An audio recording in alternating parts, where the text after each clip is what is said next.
Thousands of years ago, wise teachers found something very special. Real peace isn't something we get by trying hard, but something we find by letting go of what blocks it from coming out naturally. Tonight, we will travel through Buddhist stories that gently remind us of this truth. Before we start, feel free to share what time it is and where you are listening from. The stories you will hear tonight aren't complicated lessons or hard ideas to learn. They are quiet doors into the kind of deep rest your soul has been looking for. Each story carries the wisdom of teachers who learned that peace doesn't come from fixing every problem or controlling everything. It comes from finding the stillness that is already here, waiting underneath our searching. Let your shoulders drop now. Feel your body getting heavier with each breath. Trust that the wisdom in these stories will keep working long after you have fallen asleep. Relax. Take a slow, deep breath, and let's begin our journey together. Master Joshin ran a small temple high in the mountains where the air was crisp and clean. He was known all over the area for his wisdom and gentle ways. The temple itself was simple, with shiny wooden floors that glowed in the morning light, and paper windows that looked out at groups of bamboo whispering in the mountain breeze. Every morning at sunrise, the monks gathered in the main hall for their morning meal. It was a quiet time when the only sounds were the soft rustle of robes and the gentle clink of wooden bowls being set down. They sat on worn cushions around low wooden tables, moving slowly and carefully. The hall was empty and beautiful. Sunlight came through the windows in golden beams, lighting up tiny specks of dust dancing in the still air. The smell of incense hung faintly from the morning prayers, mixing with the smell of fresh rice and green tea. But there was something unusual that every visitor noticed right away. Next to Master Joshin's regular spot at the front of the room, there was always an extra cushion. It sat there day after day, placed exactly as if someone important were expected to arrive at any moment. This wasn't just any cushion either. It looked exactly like the master's own, covered in the same deep blue cloth, placed with the same care. A ceramic bowl was put before it each morning, filled with the same simple rice the monks ate. Shiny wooden chopsticks were laid beside the bowl. Even a small clay cup for tea was placed there, with steam rising from it in the cool mountain air. Yet morning after morning, meal after meal, season after season, the cushion stayed empty. No one sat there. The rice grew cold and was quietly taken away. The tea was poured fresh each day, only to grow cold again. The chopsticks were never touched. The younger monks whispered about it in the garden as they swept leaves. Some thought it might be saved for a famous teacher who was expected to visit someday. Others believed it was connected to some old ceremony they hadn't learned about yet. A few wondered if Master Joshin was getting old and forgetting to remove an extra place setting, but no one dared to ask directly. Master Joshin was known for his patience with questions. He never made students feel silly for not understanding something. Yet something about the empty cushion felt special, surrounded by an invisible line that shouldn't be crossed. The silence around it was deeper than the usual quiet of meditation, more serious than the hush that fell during evening prayers. One crisp autumn morning, when the maple trees outside had turned bright shades of red and gold, a young monk named Kotaro arrived at the temple. He was smart and eager, his eyes full of curiosity about everything he saw. He had come from a large monastery in the valley below, where hundreds of students practiced together, and every tradition was explained in careful detail by older monks. Kotaro noticed the empty cushion right away during his very first meal. His eyes kept looking at it throughout that first breakfast. The untouched bowl bothered him. The unused chopsticks seemed to call out for an explanation. By his third day, the mystery had begun to take over his thoughts. He found himself staring at the empty place during meals, trying to understand what it meant. He watched Master Joshin for any sign that he noticed the unused setting. But the old teacher ate his simple meals calmly, as if nothing unusual were there. After a full week of growing curiosity, Kotaro could no longer hold it in. The question felt like a stone in his chest that grew heavier each day. One morning, after breakfast had ended and the other monks had gone to do their chores, he walked up to Master Joshin with careful steps. The old master was sitting quietly outside the hall on a wooden bench, watching clouds float past the mountain peaks. His rough hands rested peacefully in his lap, and his eyes held the deep calm that comes from years of meditation. Bowing deeply, his forehead nearly touching the ground, Kotaro spoke. "Master," he said with great respect, "please forgive me for asking, but I must know. Why is there always an empty cushion at our table? Why do we put food there each day when no one sits there? The mystery is keeping me awake at night." The old master looked at him with kind eyes that seemed to hold deep understanding. He was quiet for a long moment, and Kotaro could hear the wind moving through the pine trees around the temple. Finally, Master Joshin pointed to the space beside him on the bench.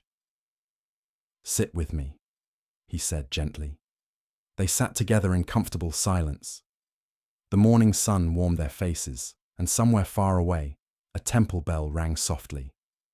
Kotaro could feel his impatience slowly melting away in the peaceful air.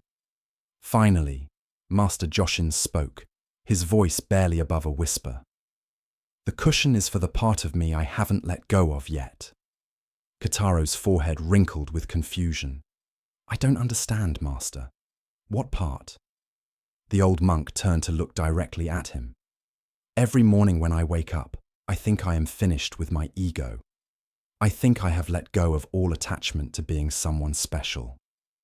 I believe I have let go of pride, of the need to be seen as wise or holy or important." He paused, watching a bird land on a nearby branch.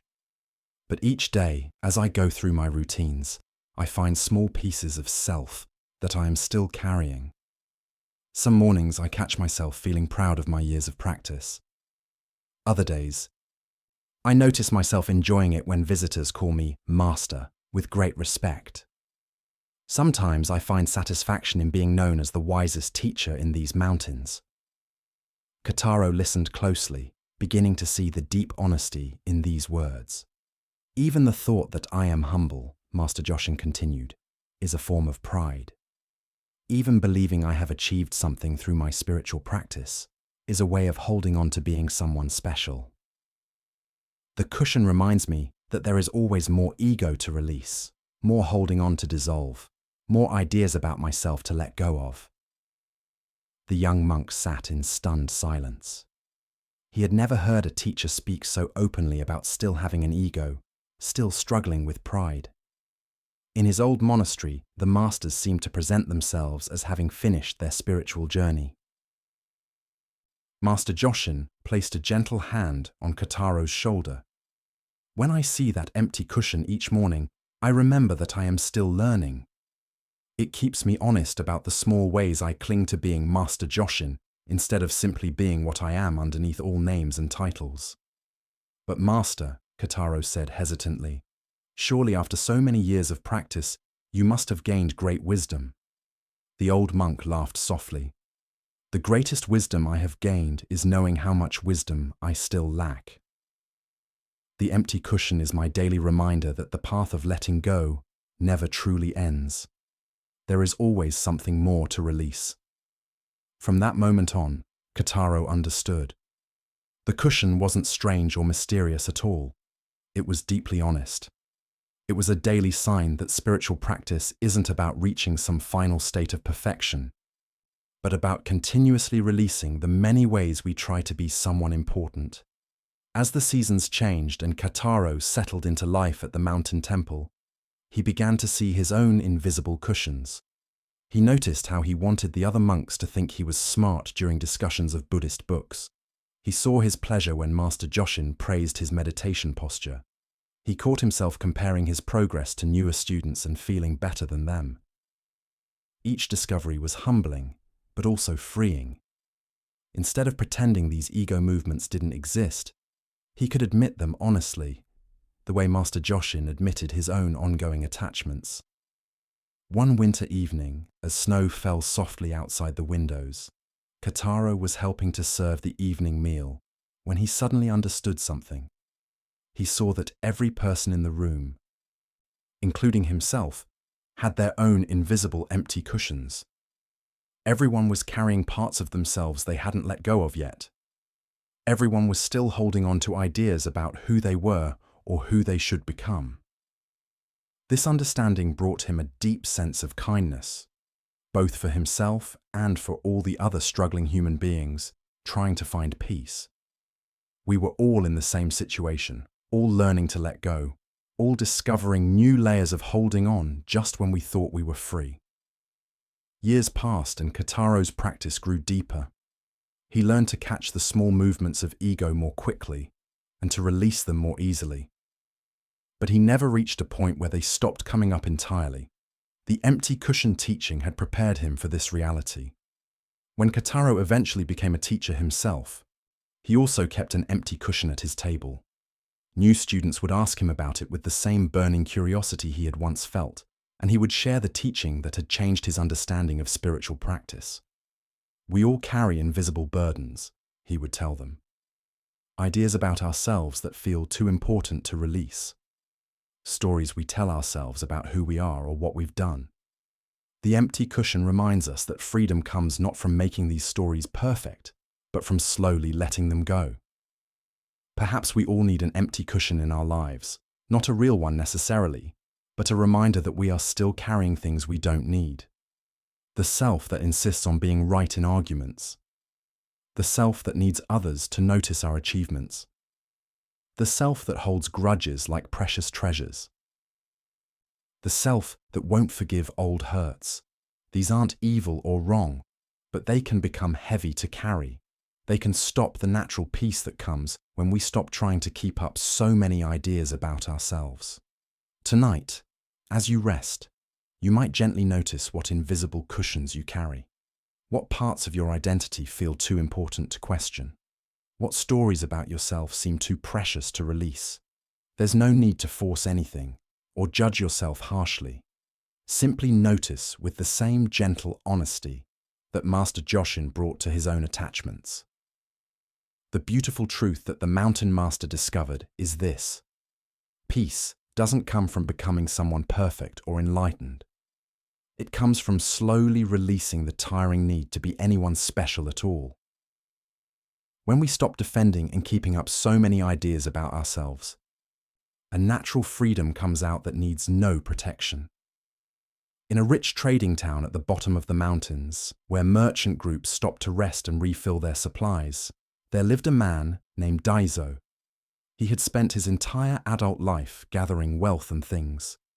His large house sat at the center of town, built from the finest wood and decorated with beautiful paintings and statues from faraway lands. Daizo owned 3 successful shops that sold silk, spices, and precious metals. His warehouses were filled from floor to ceiling with goods from across the known world, detailed carpets from the western deserts, delicate pottery from the southern kingdoms, rare books written in languages most people had never heard of, and jewelry that sparkled with gems found in mountain caves far from any town. Every morning, Daizo would wake before dawn and walk through his storerooms, running his fingers over his things, mentally counting their value. The feel of fine silk beneath his hands gave him deep satisfaction. The sight of gold coins stacked in wooden chests filled him with pride. He hired dozens of workers, and when they bowed respectfully and called him Master Daizo, he felt the warm glow of being important and successful. Yet, despite all his achievements, Daizo found himself getting more restless as the years passed. His sleep had become troubled, filled with worries about protecting his wealth from thieves, concerns about other businesses that might steal his customers, and complicated plans for getting even more things. He would lie awake for hours each night, his mind spinning with schemes and worries. The weight of managing so many things had begun to tire him out in ways he hadn't expected. Each beautiful object required care and attention. Every business deal demanded constant watching. The more he owned, the more energy he needed to spend protecting and organizing it all. One spring morning, while walking through the town market, Daiso heard two travelers talking about a famous Zen master named Tetsugan, who lived in a simple hut by the river that ran along the edge of town. According to their conversation, this master had found perfect happiness, despite owning almost nothing. How can someone with no possessions be truly happy? One traveler asked the other. They say he sleeps like a child every night, came the reply, and wakes each morning with a smile that could light up the darkest room. This conversation planted a seed of curiosity in Daiso's mind. How could someone who owned nothing feel more content than he did with all his wealth? The question began to follow him through his days, popping up during quiet moments when he wasn't busy with business. After several weeks of growing interest in this puzzle, Daiso decided he must meet this master and discover the secret of happiness without possessions. But he couldn't imagine approaching such a wise teacher empty-handed. Surely a man of spiritual success would appreciate fine gifts as signs of respect. Daiso spent an entire day choosing the most beautiful treasures from his collection. He chose a set of silk scarves, so fine they seemed to float like captured clouds. He picked golden ornaments that caught the light and threw dancing reflections across the walls.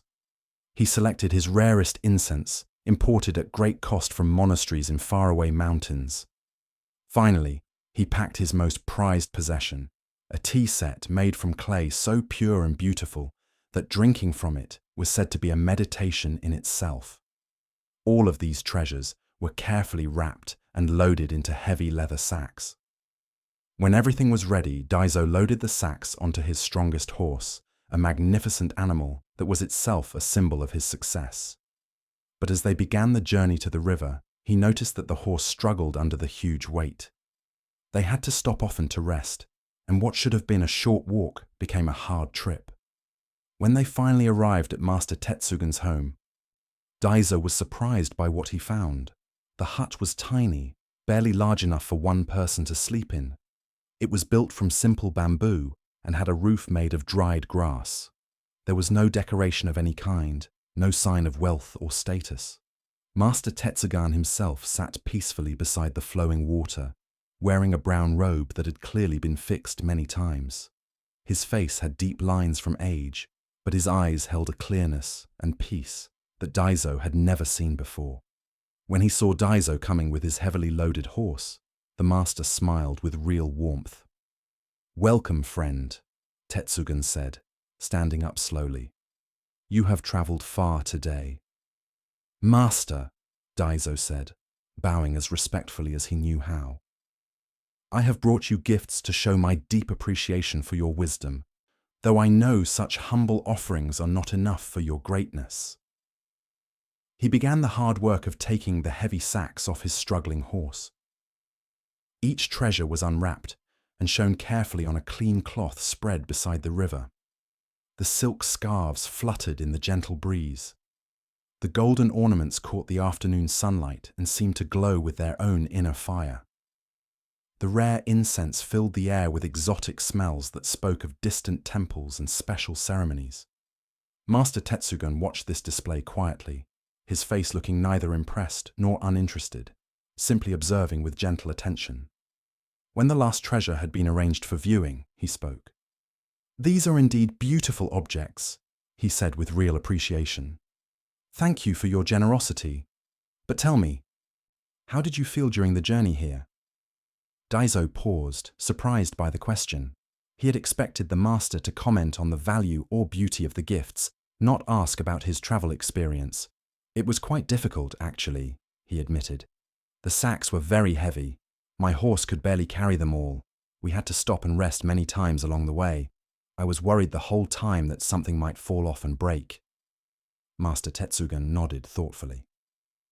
"And how do you feel right now, having set everything down?" This question hit Daiso with unexpected force. He suddenly became aware of his body in a way he hadn't been moments before. His shoulders, which had been tight with worry during the entire journey, felt remarkably light. His back, which had ached from bending over the heavy sacks, was now straight, and comfortable. The anxiety that had gripped him during the trip had completely disappeared. "I feel relieved," he said with real surprise in his voice, "much lighter than I have in a long time." Master Tetsugan smiled with deep understanding. "You have just learned the most important teaching I could offer you. Things are only beautiful when you can put them down." "But Master," Daiso said, pointing toward the treasures, "don't you want these gifts? They are worth more than most people earn in several lifetimes. Surely they could be useful to you or to others who might need them." "They are indeed valuable and beautiful," the master replied. "But watch carefully."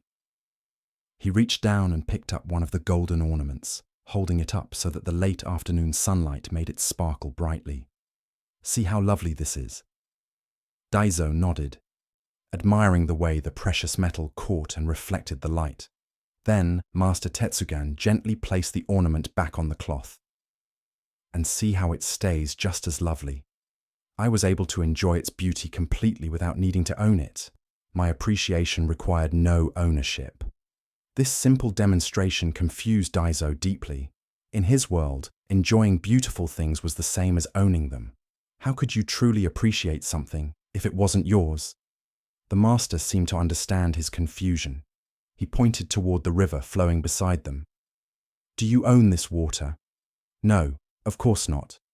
No one can own a river, yet can you not see how it sparkles in the sunlight? Can you not hear its gentle music as it flows over the stones? Can you not feel the cool, refreshing breeze it creates? Does your lack of ownership make any of these pleasures less real or less satisfying?" For the first time, Daiso began to see a little of what the master was suggesting.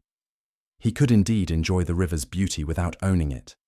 The sight and sound of flowing water brought him real pleasure, even though he had no control over it and could not take it home with him.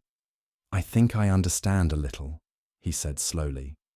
"But surely owning beautiful things must add something to life. Why else would people work so hard to get possessions?" Master Tetsugan picked up a smooth stone from the riverbank and held it in his palm.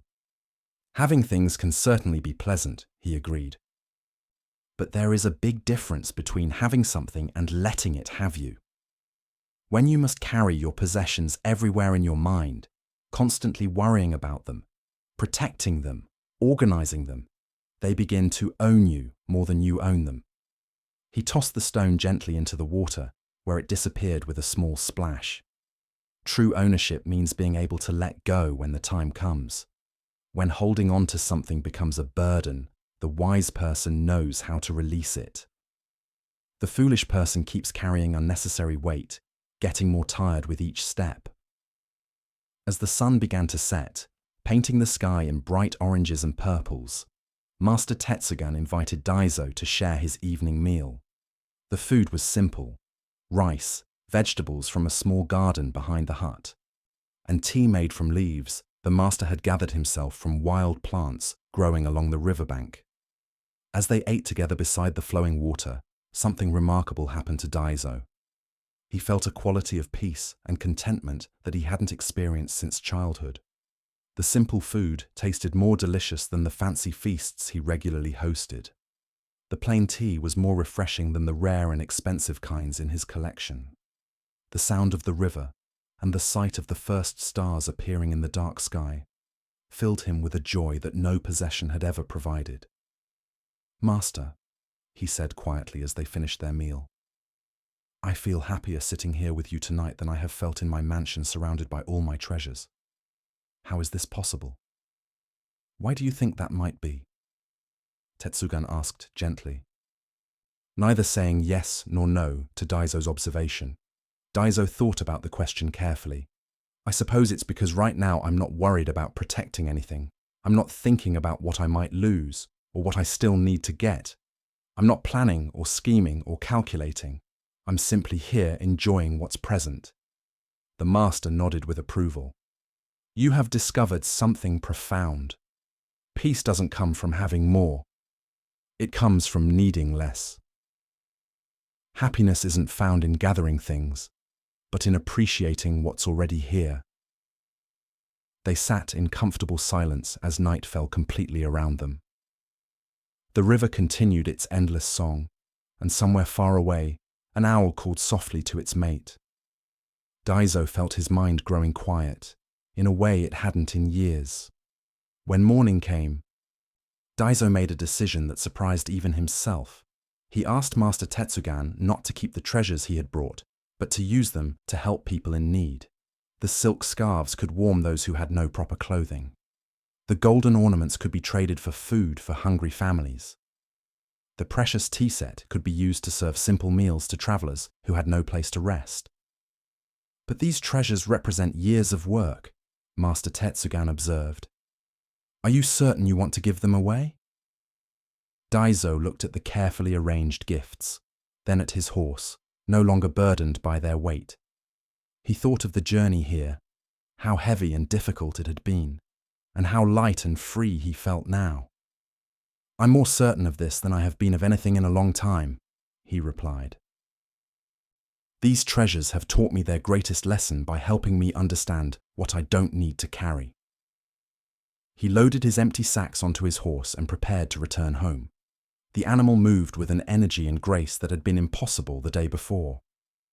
The journey that had been such a struggle became a pleasant ride through beautiful countryside that Daiso actually noticed for the first time in years.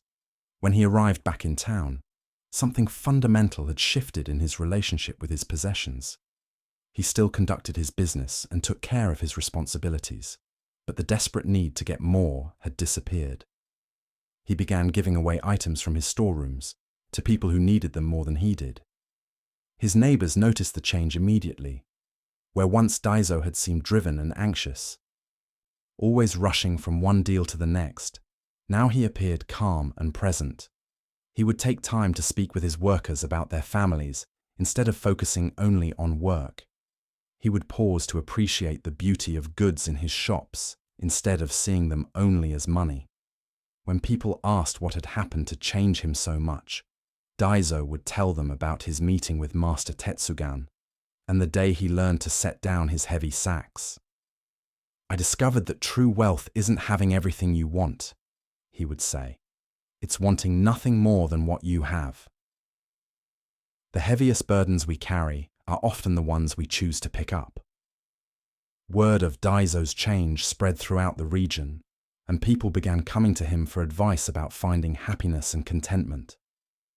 He would share the simple wisdom he had learned by the river, that things are most beautiful when we can appreciate them without holding on to them, and that the greatest luxury is the freedom to travel light through life. Years passed and Daiso became known not for his wealth but for his wisdom and generosity. His sleep became peaceful again, untroubled by worries about protecting possessions or getting more.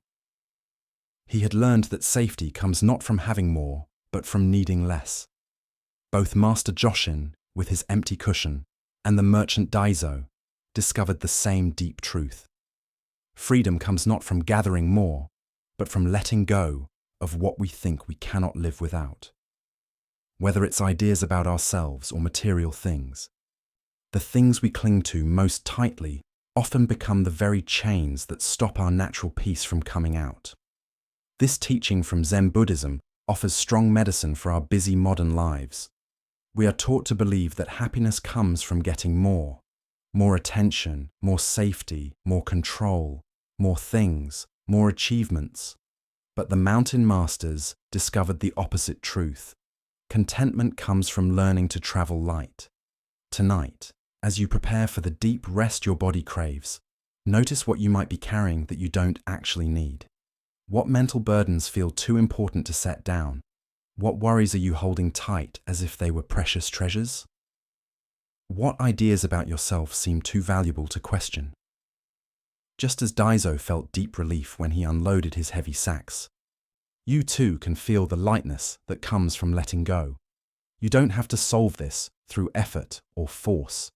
Simply letting your mind notice what you're carrying is often enough to begin the natural process of letting go. The Zen masters understood that we are not our things, our achievements, our jobs, or even our thoughts about ourselves. We are the big open awareness that can hold all these things lightly, appreciating their beauty when they're present and remaining peaceful when they're gone.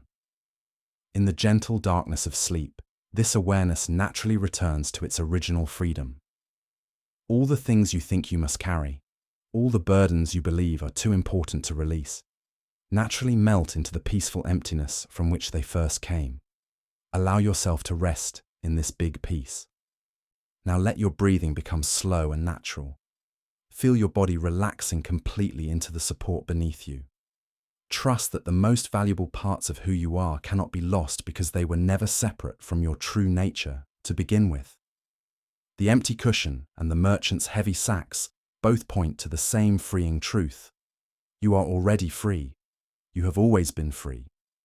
The only thing stopping you from feeling this freedom is your belief that you must carry burdens that were never really yours to begin with.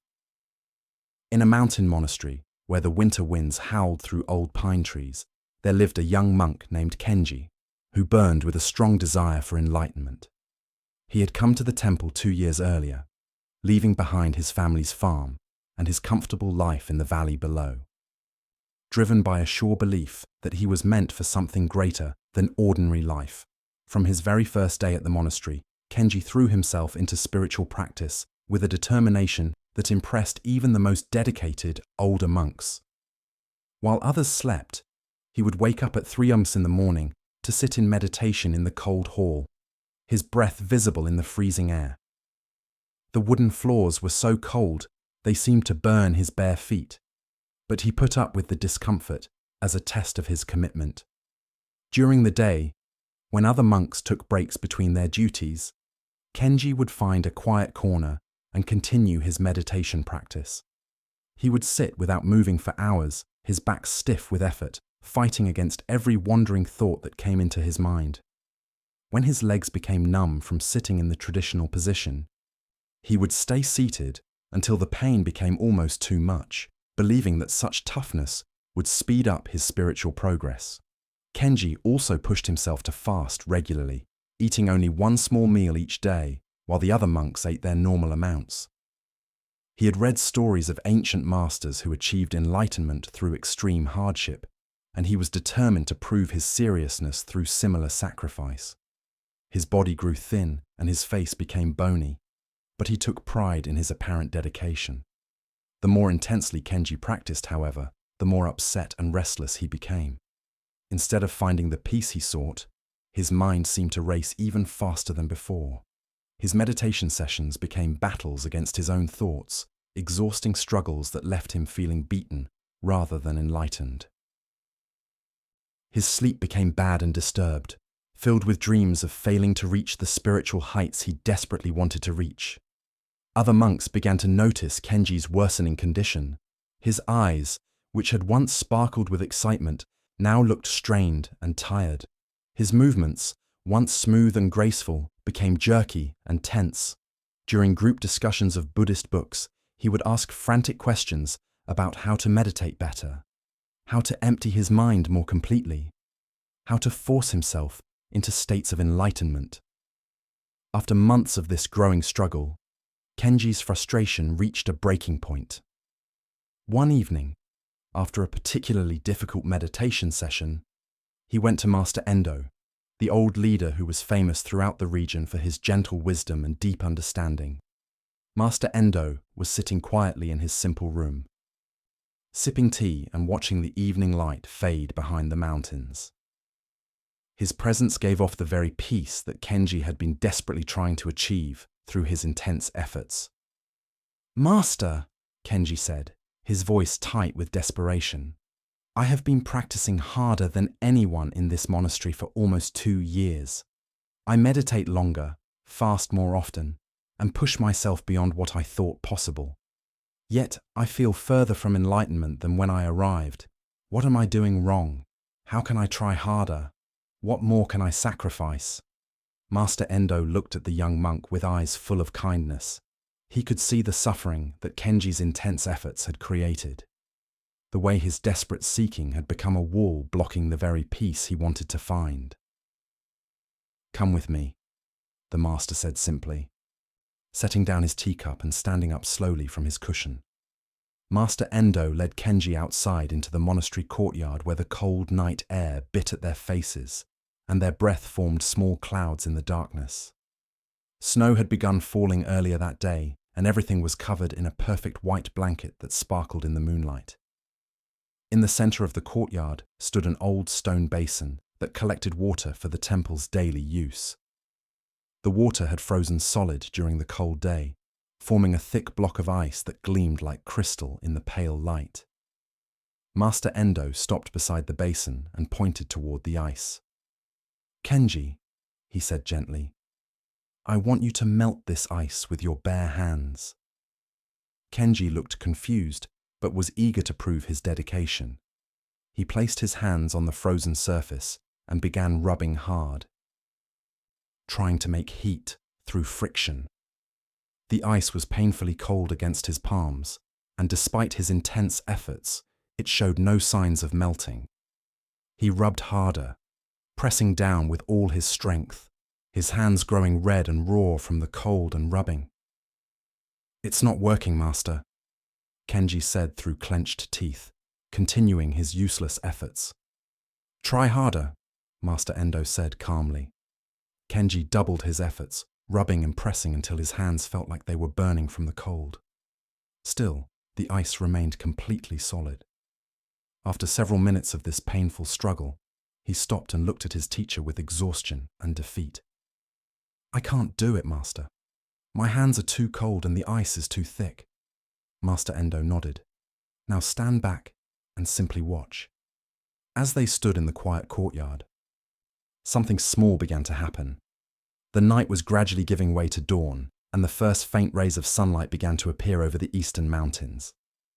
As the golden light touched the ice in the stone basin, tiny drops of water began to form on its surface. The sunlight didn't struggle or strain. It simply shone with its natural warmth and brightness. The ice didn't resist or fight against the melting process. It simply responded to the gentle heat by gradually changing from solid to liquid. There was no force involved, no effort, no struggle.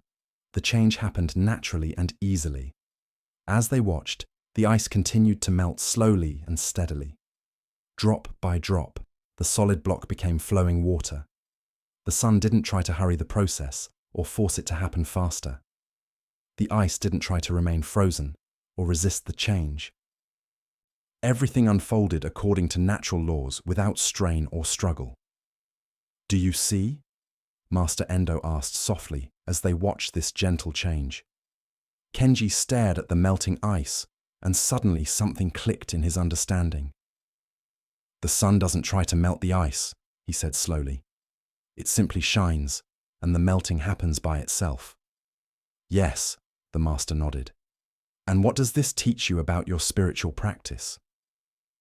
The insight hit Kenji like a wave of cool water on a hot day. "I've been trying to force enlightenment instead of allowing it to happen naturally. All my effort and struggle have been preventing the very thing I want to achieve." Master Endo smiled. "Awareness is like the sun, Kenji. It has its own natural brightness that doesn't require effort to maintain. When you try to force your mind to be peaceful, you create the very upset feelings you're trying to eliminate. When you allow awareness to shine naturally, change happens by itself." They stood together in comfortable silence as the ice continued its slow, natural melting. Kenji felt something shifting inside him, a release of the desperate tension that had driven his practice for so long. "But Master," Kenji asked, "how do I practice without trying? How do I meditate without effort?" "Return to your meditation cushion," Master Endo said.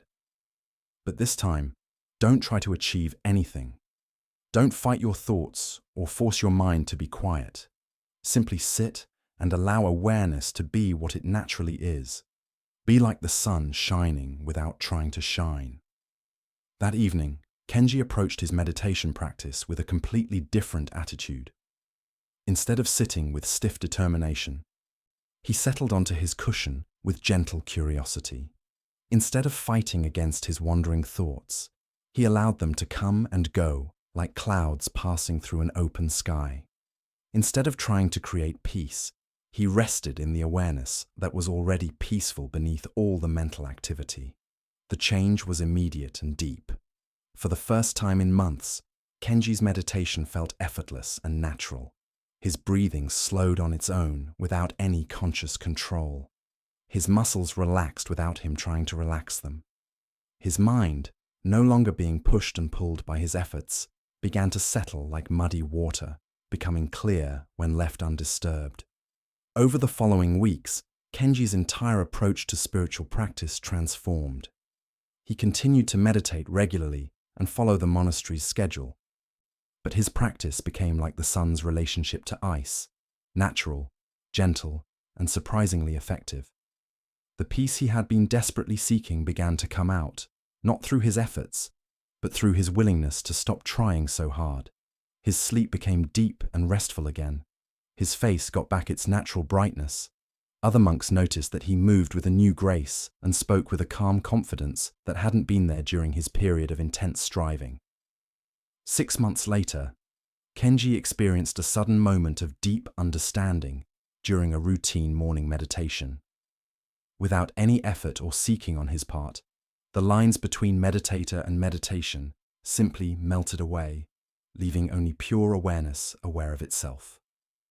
The enlightenment he had been chasing so desperately revealed itself to be the very awareness that had been present all along, simply waiting to be noticed rather than achieved. When Master Endo later asked him about this experience, Kenji smiled. I finally understood that I was like a person searching everywhere for the glasses that were already on his face. The awareness I was seeking was the very awareness doing the seeking. Years later, when Kenji became a teacher himself, students would often come to him with the same desperate intensity he had once brought to practice. He would tell them about the morning he learned to stop trying to melt ice with his bare hands. Spiritual awakening, he would say, is not something you achieve through effort. It's something you allow by getting out of your own way. Be like the sun. Don't try to be bright. Simply let your natural brightness shine. This teaching from the mountain monastery reveals one of Zen Buddhism's most practical lessons. Effort and allowing are not the same thing. Kenji's mistake was believing that spiritual growth required force and struggle, when in fact it requires the opposite. A gentle allowing that trusts the natural intelligence of awareness itself. Many of us approach not just spiritual practice, but all areas of life with Kenji's initial attitude. We try to force ourselves to be happy, struggle to make relationships work, or exhaust ourselves attempting to control outcomes that are beyond our influence. But the masters discovered that the most deep transformations happen not through force, but through a kind of graceful allowing. This doesn't mean becoming passive or giving up on goals and dreams. The sun is incredibly active in its shining, but it doesn't strain or struggle to produce light. Similarly, we can engage fully with life while learning to work with natural processes rather than against them. Tonight, as you rest, you might notice areas where you've been trying too hard. Where in your life are you attempting to melt ice with your bare hands instead of trusting the gentle warmth of natural processes? This awareness itself can be the beginning of a more graceful approach to whatever challenges you face. Allow your breathing to slow even more. Now feel your body releasing completely into the support beneath you. Notice how sleep comes not through effort, but through a gentle allowing, a trust in your body's natural wisdom to restore and renew itself. In a peaceful valley where a clear stream wound between rice fields and vegetable gardens, there lived a man named Hiroshi who had inherited his family's farm from his father and grandfather before him. The land was good and well tended, with rich black soil that could grow almost anything when properly cared for. Hiroshi was known throughout the village as a hard-working and dedicated farmer, but he had one weakness that often created problems for him: impatience. He wanted his crops to grow faster, his harvest to be larger, and his success to come more quickly than nature seemed willing to provide. Each spring, Hiroshi would plant his seeds with great excitement and high expectations. But within days of planting, he would begin checking the soil obsessively, looking for signs of sprouting. He would dig up corners of his rows to see if the seeds were starting to grow properly. If growth seemed slower than he expected, he would add extra fertilizer, water more often, and try various tricks he had heard might speed up the growing process. His neighbor, an older farmer named Master Tanaka, would often watch these frantic activities with a mix of amusement and worry. Tanaka's own gardens grew well year after year with remarkable consistency, producing plenty of food that was the envy of the entire region. Yet Tanaka seemed to do far less work than Hiroshi, spending much of his time simply sitting quietly among his plants, drinking tea, and watching the small changes that marked the passing of the growing season. One particularly frustrating spring, Hiroshi's impatience reached new heights. He had planted his rice seedlings 3 weeks earlier, and they seemed to be growing much more slowly than he remembered from previous years. Every morning, he would rush to the rice field and measure the tiny green shoots, comparing them to marks he had made on bamboo sticks to track their progress. When the measurements showed only small increases from day to day, Hiroshi would become upset and try new methods to make them grow faster. He adjusted the water levels constantly, changed the timing of his fertilizer, and even tried talking to the plants to encourage them to grow more quickly.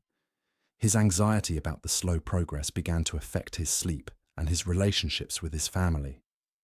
At meals, he would talk about his worries non-stop, wondering if the seeds were bad, if the soil had lost its goodness, or if some disease was affecting his crops. His wife grew tired of his constant worrying, and his children began to avoid him during his increasingly frequent visits to check on the rice field. One evening, after a particularly stressful day of measuring and remeasuring his crops, Hiroshi noticed that Master Tanaka was sitting peacefully beside his own rice field, which appeared to be growing at exactly the same rate as Hiroshi's. The older farmer seemed completely unconcerned about the speed of growth, simply watching the gentle evening breeze move through the green shoots. Unable to hold his frustration any longer, Hiroshi walked over to his neighbor's field. "Master Tanaka," he said with barely controlled upset, "don't you worry about how slowly the rice is growing this year. My plants seem to be taking much longer than usual to reach their proper height." Master Tanaka looked up at Hiroshi with eyes that held a calm patience that comes from decades of working with natural cycles. "How tall are your rice plants today?" he asked. "Only 6 inches, Hiroshi replied immediately, having just finished his evening measurements. "They should be at least 8 inches by now, maybe 9. "And how tall were they yesterday?" 5 3/4 inches. "So they grew 1/4 inch in a single day?" "Yes, but that's too slow," Hiroshi said with annoyance. Master Tanaka smiled gently. "Come with me," he said, standing up slowly. He led Hiroshi to a section of his garden where tall bamboo grew in graceful groups. The bamboo shoots were huge, some reaching heights of 20 feet or more, their leaves rustling softly in the evening breeze. "Do you know how bamboo grows?" Master Tanaka asked. "Of course, it grows very quickly. Bamboo is famous for how fast it shoots up." "That's true," the old farmer agreed. "Bamboo can grow 3 feet in a single day once it begins its fast growth phase. But do you know what happens before that dramatic growth?" Hiroshi shook his head, wondering what this had to do with his rice problem. "For the first 4 or 5 years after bamboo is planted," Master Tanaka explained, "it barely grows at all above ground, maybe a few inches in an entire year. A farmer who didn't understand bamboo might think the plants were broken or dying. He might dig them up to check the roots, add more fertilizer, or try to force faster growth." He pointed toward the tall bamboo around them. "But during those slow years, the bamboo is developing a huge root system underground. It's building the foundation that will support its eventual fast growth. When the roots are strong enough, the bamboo shoots up with incredible speed. But that speed is only possible because of the slow, patient preparation that happened first." Master Tanaka led Hiroshi back toward the rice fields. "Your rice plants are like young bamboo. They are developing their root systems, building the strength they need to produce lots of grain later in the season. When you constantly disturb them by checking their progress, adjusting their conditions, and trying to force faster growth, you interrupt this important foundation-building process. As they walked, Hiroshi began to understand what his neighbor was suggesting. You mean I should stop measuring the plants and just let them grow at their own pace? I mean, you should learn to trust the wisdom that rice plants have developed over thousands of years. They know how to grow. Your job is to provide good conditions and then get out of their way. That night, Hiroshi found it difficult to sleep as he thought about this new way of farming. He had always believed that successful farming required constant watching and stepping in. The idea of simply trusting natural processes felt strange and slightly scary. But the next morning, instead of rushing to the rice field with his measuring sticks, Hiroshi tried a different approach. He sat quietly at the edge of his field, as he had seen Master Tanaka do, and simply watched without trying to change anything. At first, this felt impossibly difficult.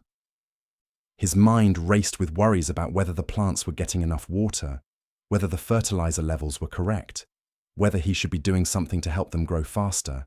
But as he continued sitting quietly, something began to shift in how he saw things. For the first time, Hiroshi noticed small details he had missed during his frantic measuring activities. He saw how the rice plants moved differently in morning light versus evening light. He observed the way individual shoots seemed to pulse with almost invisible growth. He noticed that the plants that were slightly larger were not necessarily healthier than their smaller neighbors. Most importantly, he began to sense that the rice field was alive with its own intelligence, responding to factors far more complex than anything he could control or measure. The plants were engaged in a complicated dance with soil, water, sunlight, and air that had been perfected over thousands of years.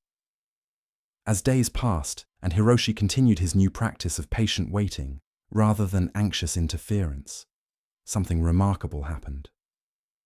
His stress about the slow growth disappeared, replaced by a sense of wonder at the intricate processes he was witnessing. His sleep became peaceful again, no longer disturbed by worries about crop failure. 3 weeks later, Hiroshi noticed that his rice plants had begun growing noticeably faster. But more importantly, he realized that they had been growing perfectly all along. His measuring and comparing had created the illusion of not enough progress, when in fact the plants had been following their natural timeline exactly as they should. By harvest time, Hiroshi's rice crop was the best he had ever produced, but the greater harvest was the understanding he had gained about working with natural processes rather than against them. He had learned that successful farming required not just hard work, but also patience, observation, and trust in the wisdom of living things. The following spring, when new farmers would come to him asking for advice about speeding up crop growth, Hiroshi would share Master Tanaka's teaching about bamboo and rice. Plants know how to grow, he would tell them. Our job is to provide good conditions and then get out of the way. The farmer who tries to force faster growth often gets slower results than the farmer who learns to wait with wisdom. Master Tanaka, now in his 80s, would smile when he saw Hiroshi sitting peacefully beside his thriving fields. You have learned the most important lesson a farmer can learn, he told him one evening. That working with nature is more powerful than trying to control it.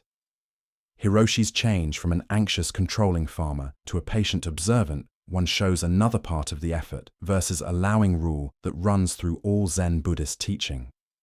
Just as Kenji learned that spiritual awakening cannot be forced, Hiroshi discovered that natural processes unfold according to their own intelligence when we provide proper conditions and then trust rather than interfere. This understanding goes far beyond farming and meditation into every area of human life. Relationships cannot be forced to develop faster than their natural pace. Healing from illness or emotional hurt follows its own timeline that cannot be hurried through willpower alone. Even learning new skills requires a balance of appropriate effort and patient allowing for learning to happen. The bamboo teaching that Master Tanaka shared reveals something profound about how growth actually happens. The most dramatic periods of development often require long phases of invisible preparation. A student may study for months without feeling much progress, then suddenly experience rapid improvement when all their patient practice comes together. A person working through sadness may feel stuck for a long time before experiencing a breakthrough in healing.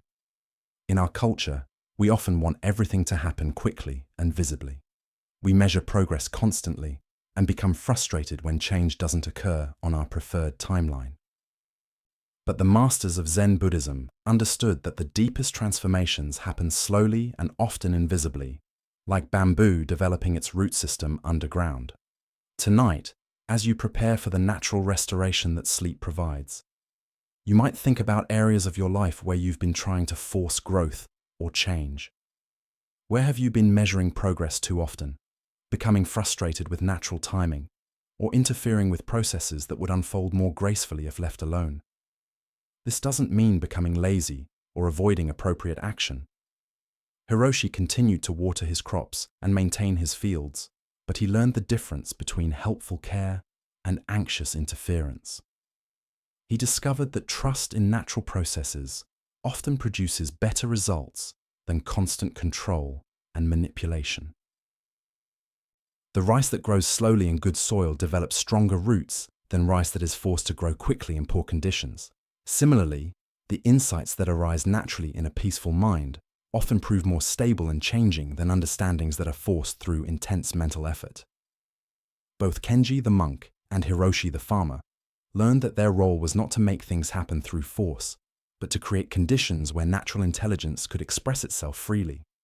In meditation, this means providing the conditions of stillness and attention while allowing awareness to reveal its own nature. In farming, it means providing good soil, water, and care while trusting plants to grow according to their own wisdom. As you settle into sleep tonight, you can practice this same principle. Your job is not to force sleep to occur, but to create conditions that support natural rest, a comfortable position, a quiet environment, and a peaceful mind. Then you can trust your body's ancient wisdom to guide you into the restoration you need. Let your breathing become even slower and deeper. Now feel your body releasing completely into relaxation. Notice how sleep, like enlightenment and like bamboo growth, cannot be forced, but comes naturally when conditions are right, and we stop interfering with the process. The sun melts ice through gentle brightness, not through struggle. Rice grows through patient unfolding, not through anxious pushing. Your own peace emerges through allowing rather than effort, through trust rather than control. Rest deeply in this understanding, knowing that the same natural intelligence that guides plants and planets is always available to guide your own journey toward freedom and peace. In Zen Buddhism, this rule of allowing rather than forcing extends to our entire approach to life and awakening. The path is not about becoming someone different through great effort, but about removing the obstacles that hide what we already are beneath all our trying. Like Kenji's awareness and Hiroshi's rice plants, your own deepest peace is already present, already growing, already perfect in its own natural timing. In a rich kingdom nestled between great rivers and fertile plains, there ruled a man named Emperor Akihiko, who possessed everything a person could reasonably want. His palace was beautiful, built from rare woods and decorated with treasures from across the known world. His gardens were famous for their beauty, designed by master builders who had created landscapes that seemed to capture pieces of paradise on earth. Akihiko commanded the respect of neighboring rulers, the loyalty of his people, and the admiration of scholars and artists who traveled great distances to visit his court. His treasury was filled with gold and precious stones. His armies were strong and disciplined. His harvests were plentiful year after year, ensuring that his people lived in wealth and peace. Yet despite all these blessings, Emperor Akihiko felt a constant emptiness that he could not understand or solve. In quiet moments between the ceremonies and duties of being a ruler, a question would come up in his mind that seemed to grow more urgent with each passing year. What is the real meaning of existence? What truth lies beneath all these temporary pleasures and achievements? This question began to haunt the emperor's days and disturb his nights. He would walk through his beautiful gardens in the evening, surrounded by flowering trees and the gentle sound of fountains, yet feeling as if something essential was missing from his life.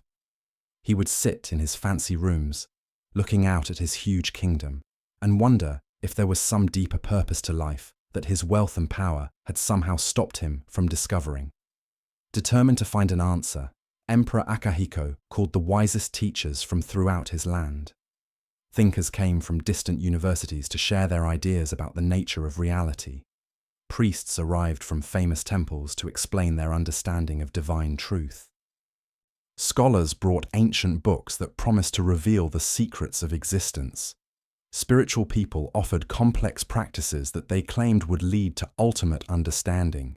Each teacher spoke well and at great length, presenting complicated explanations and ideas, but somehow none of their words satisfied the deep longing in the emperor's heart.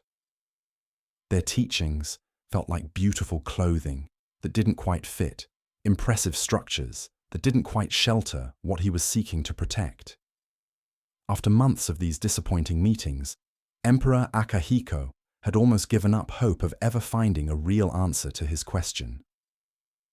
Then, one afternoon, as he sat alone in his private garden, feeling sad about his failed search, a humble figure appeared at the garden gate. It was an old monk dressed in the simplest possible robes, brown cloth that had been patched and fixed many times. His few possessions fit in a small cloth bag carried over his shoulder. His sandals were worn thin from long walking, and his face was weathered by years of exposure to sun and wind. Yet his eyes held a quality of peace and clarity that immediately caught the emperor's attention. "Your Majesty," the monk said, bowing respectfully, but without the fancy ceremony that court visitors usually showed. "I have heard that you seek to understand the true nature of existence." Emperor Akihiko looked at this simple traveler with a mix of hope and doubt. After hearing from so many learned teachers, could this ordinary-looking monk possibly offer anything different? "Yes," the emperor replied carefully. "I have been searching for this understanding for many months, but no one has been able to provide a good answer." The old monk smiled gently. "I cannot give you the answer you seek," he said, "but I can offer you something that will reveal it to you." Reaching into his small bag, the monk took out a plain wooden box about the size of a man's two hands held together. It was made from simple pine, smoothly polished, but completely plain. A piece of hemp rope was tied around it, holding the lid tightly in place. "This container holds the truth you are seeking," the monk said, offering it to the emperor. "But you must promise to open it only when you are truly ready to receive what is inside." Emperor Akihiko took the container, surprised by how light it felt in his hands. "How will I know when I am ready?" The monk's eyes twinkled with gentle wisdom. "You will know," he said simply. "Do not rush this moment. The truth inside will wait patiently for you to be prepared to receive it." With that, the old monk bowed once more and walked away, disappearing down the road that led away from the palace. Emperor Akihiko never saw him again, but he would remember that peaceful presence for the rest of his life. The emperor took the sealed container to his private rooms and placed it on a special stand beside his bed. For days he stared at it with strong curiosity, his hands itching to untie the rope and discover what deep truth lay hidden inside. The container seemed to give off a quiet mystery that filled his thoughts during the day and invaded his dreams at night. What could be inside something so small, yet supposedly so important? Perhaps it contained a scroll with ancient wisdom written by enlightened masters. Maybe it held a sacred object that would instantly change his understanding. It might contain some rare substance that would open his mind to higher truths. But something in the monk's voice held him back from opening it immediately. "Only when you are truly ready." The words echoed in his memory. What did it mean to be ready? How would he recognize this readiness when it came? Weeks passed, then months. The container remained sealed on its stand, becoming a constant presence in the emperor's daily life. He would touch it gently each morning when he woke and each evening before sleep, feeling its smooth wooden surface and wondering about what was inside. Sometimes he would hold it to his ear, listening for any sound from within, but it remained completely silent. As time went on, Emperor Akihiko's life continued with its usual responsibilities and pleasures, but something had shifted in how he approached these experiences. The presence of the sealed container had introduced a quality of patience and thinking that affected how he did everything else. Instead of rushing through his days driven by ambition and desire, he began to move more slowly and look more carefully. Years passed. The emperor aged, his hair growing grey, and his face developing the lines that come from decades of both joy and sorrow. He watched the deaths of loved advisors and the births of grandchildren. He saw his kingdom do well and face challenges. He experienced personal losses that brought him to tears and moments of beauty that filled his heart with wonder. Through all these experiences, the sealed container remained unchanged on its stand, a silent witness to the passage of time and the unfolding of life. Emperor Akihiko would often look at it during difficult periods, drawing comfort from its steady presence and the promise it held of eventual understanding. One quiet winter evening, when the emperor was well into his 70s, he sat alone in his rooms, watching snow fall past his window. The palace was peaceful, his kingdom was safe, and his family was healthy. Yet, as he looked at the sealed container in the soft lamplight, he felt a deep sense of completion that he had never experienced before. For the first time since receiving the container, Emperor Akihiko felt no urgent desire to discover its contents. He was no longer driven by the desperate seeking that had once consumed him. The question about the meaning of existence hadn't been answered. But somehow, it no longer felt like a problem that needed solving. Now, he whispered to himself, I am ready. With hands that had grown gentle with age, Emperor Akihiko carefully untied the hemp rope that had held the container closed for so many years. His heart beat steadily, but without the wild excitement he had expected to feel at this moment. He lifted the wooden lid slowly and looked inside. The container was completely empty. At first, the emperor simply stared into the hollow space, his mind trying to process what he was seeing. Had the monk tricked him? Was this some kind of joke? Had something been lost over the years? But as he continued looking into the empty container, something extraordinary began to happen. Instead of feeling disappointed or angry, Emperor Akihiko began to laugh. Not with bitterness or frustration, but with a joy so deep and pure that it seemed to come from the very center of his being. In that moment of seeing nothing, he understood everything. The truth he had been seeking was not something that could be held in any object, no matter how precious or sacred. It was not hidden in books or teachings or practices. It had been present in every moment of his searching, in every experience of his life, in every breath he had taken while wondering about the meaning of existence. The emptiness in the container was not the absence of truth, but the presence of something too big and immediate to be captured or stored. The very awareness that could recognize emptiness, the consciousness that could feel disappointment or joy, the life force that had sustained his questioning for all these years. This was the truth he had been seeking.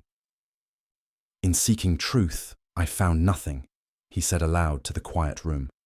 And in finding nothing, I discovered everything. The emperor understood now why the monk had insisted he wait until he was ready. Earlier in his life, he would have seen only emptiness and felt cheated.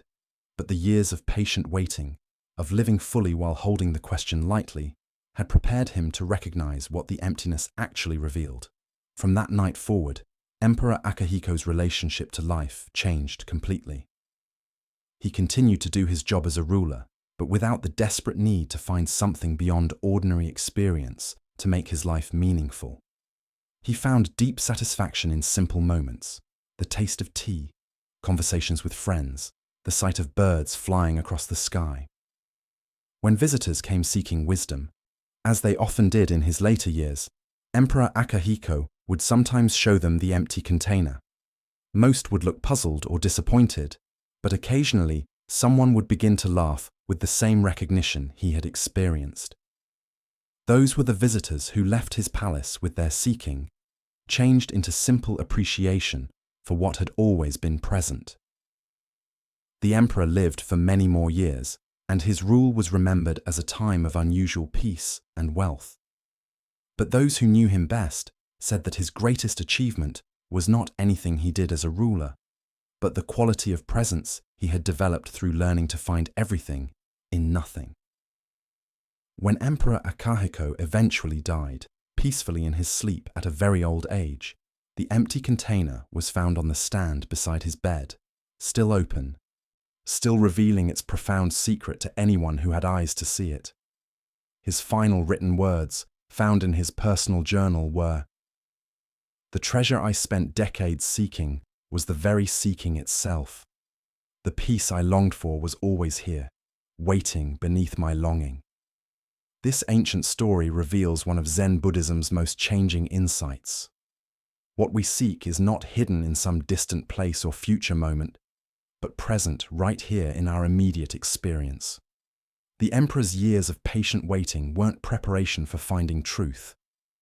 They were the truth itself, slowly recognized.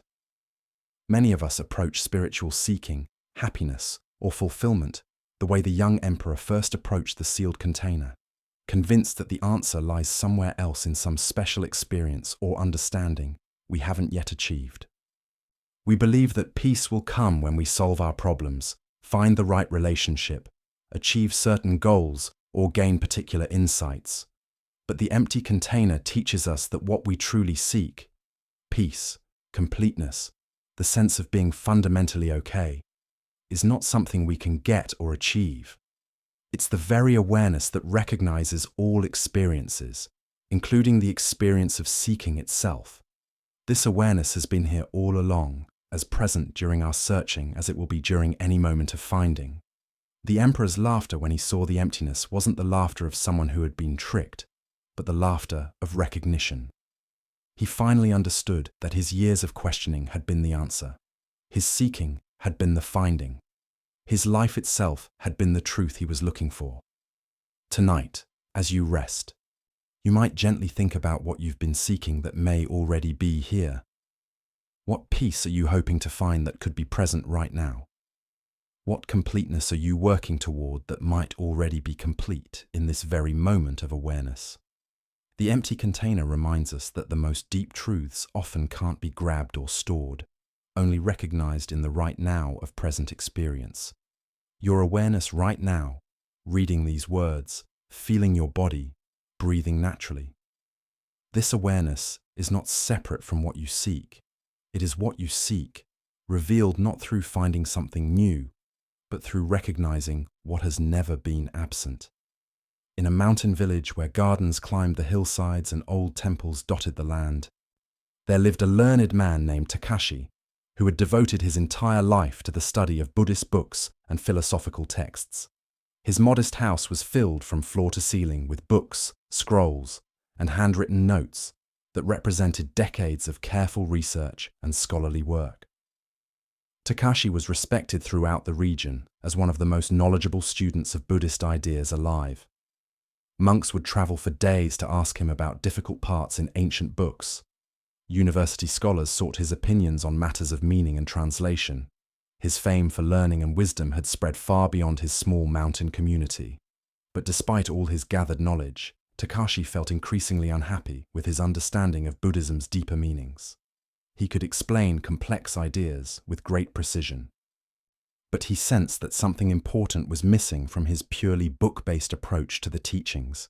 The more he studied, the more he became convinced that there must be some special text, some hidden teaching, some secret knowledge that would finally complete his understanding and give him the direct experience of enlightenment that had somehow missed him despite his years of careful study. Takashi had heard stories of a mysterious text called the Sutra of Complete Understanding that was said to contain the final secrets of Buddhist realization. According to these stories, the sutra had been written by an enlightened master centuries ago and hidden away in a remote monastery to protect it from those who weren't ready to receive its powerful teachings. The story claimed that anyone who read this text would immediately achieve perfect enlightenment, understanding in an instant what normally took lifetimes of practice to realize.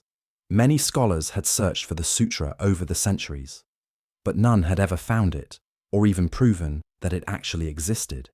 Despite the unsure nature of these stories, Takashi became obsessed with finding this legendary text. He spent months researching old records, looking for any mention of where the sutra might be hidden. He asked elderly monks who might have heard stories about its location. He studied maps of ancient monasteries and planned trips to remote temples that might house such a precious document. Finally, after nearly a year of investigation, Takashi found a mention in an obscure history book that suggested the Sutra of Complete Understanding might be hidden in a monastery built into the cliffs of a nearly impossible-to-reach mountain peak 3 days' journey from his village. Without waiting, Takashi packed supplies for the difficult trek and set off toward the remote monastery. The journey was dangerous, requiring him to follow barely visible paths along steep mountainsides and cross-rushing streams on fallen logs. His scholar's hands, soft from years of handling books rather than tools, became blistered and raw from gripping rocks and climbing ropes. When he finally reached the monastery, Takashi was exhausted but filled with excitement. The building was indeed ancient, carved directly into the rock face of the mountain and accessible only by a narrow ledge that required careful walking. Only 3 elderly monks lived there, maintaining the simple buildings and tending a small garden that somehow grew well despite the harsh conditions. The head monk, a man named Master Ryagan, who appeared to be at least 90 years old, welcomed Takashi with genuine warmth despite his unexpected arrival. After providing food and a place to rest, Master Ryagan listened carefully as Takashi explained his quest for the legendary sutra. "Ah," the old monk said with a gentle smile, "you seek the Sutra of Complete Understanding. Yes, we do indeed have such a text here. It has been in our care for many generations." Takashi's heart raced with excitement. After all his searching, all his difficult travel, he had actually found the legendary document that would complete his spiritual education. However, Master Ryagan continued, there are rules for reading this sutra. It is not given lightly to anyone who asks. You must spend at least 1 month here in our community, participating in our daily practices and showing your readiness to receive such profound teachings. Though eager to read the text immediately, Takashi agreed to these terms. He had already invested so much time and effort in his quest that another month seemed reasonable if it meant finally achieving the complete understanding he had sought for so long. The daily routine at the mountain monastery was unlike anything Takashi had experienced in his scholarly life. Each day began before dawn with sitting meditation in a small cave behind the main buildings. This was followed by simple work, tending the garden, fixing the buildings, preparing meals, and copying texts for safekeeping. The work was humble and repetitive, very different from the mental stimulation of Takashi's research. At first, he found it frustrating to spend his time on such plain activities when the ultimate teaching was waiting just beyond his reach. His mind constantly wandered to thoughts of the precious sutra and what secrets it might contain. But as weeks passed, something unexpected began to happen. The simple rhythm of daily life at the monastery started to have a calming effect on Takashi's restless mind. The hours of silent meditation slowly quieted the constant stream of thoughts and thinking that had dominated his mind for years. The physical work connected him to his body in a way that book study never had. Most surprisingly, Takashi found himself experiencing moments of deep peace and clarity that had nothing to do with reading or understanding anything. During morning meditation, awareness would sometimes expand beyond the boundaries of his usual thinking, revealing a big open space that felt more real and immediate than any idea he had ever studied. One evening near the end of his month-long stay, as Takashi sat outside the monastery, watching the sun set behind distant peaks, he realized that something fundamental had shifted in his relationship to seeking and finding. The desperate hunger for more knowledge that had driven his quest for the legendary sutra had been replaced by a simple appreciation for the completeness of each moment. That night, Master Ryugen approached him with a knowing smile. "Tomorrow you will have been with us for exactly 1 month," the old monk said. "Are you ready to receive the Sutra of Complete Understanding?" "Yes, Master," Takashi replied, though he noticed that his earlier excitement had been replaced by a curious sense of calm waiting.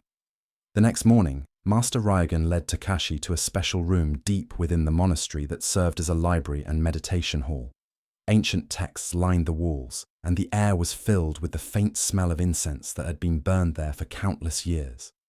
In the center of the room, on a simple wooden stand, sat a fancy box made from precious wood and decorated with detailed carvings.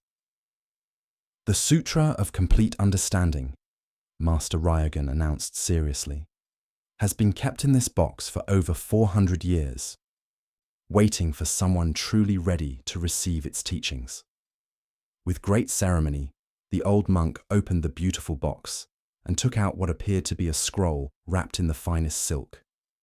He placed it carefully on a reading stand and pointed for Takashi to come closer. "You may now read the ultimate teaching," Master Ryugen said with deep respect. With hands that shook slightly from anticipation, Takashi unwrapped the silk covering and unrolled the ancient scroll. The paper was indeed very old, yellowed with age and delicate to the touch. But as he looked at the surface where the deep teachings should have been written, Takashi saw that the scroll was completely blank. There was no text whatsoever, no words of wisdom, no secret teachings, no hidden knowledge. The legendary Sutra of Complete Understanding contained nothing but empty space. For a moment, Takashi stared at the blank scroll in confusion. Had the writing faded over the centuries? Was this some kind of mistake? Had Master Ryugen given him the wrong document? But as he continued looking at the empty space where he had expected to find ultimate truth, something remarkable happened.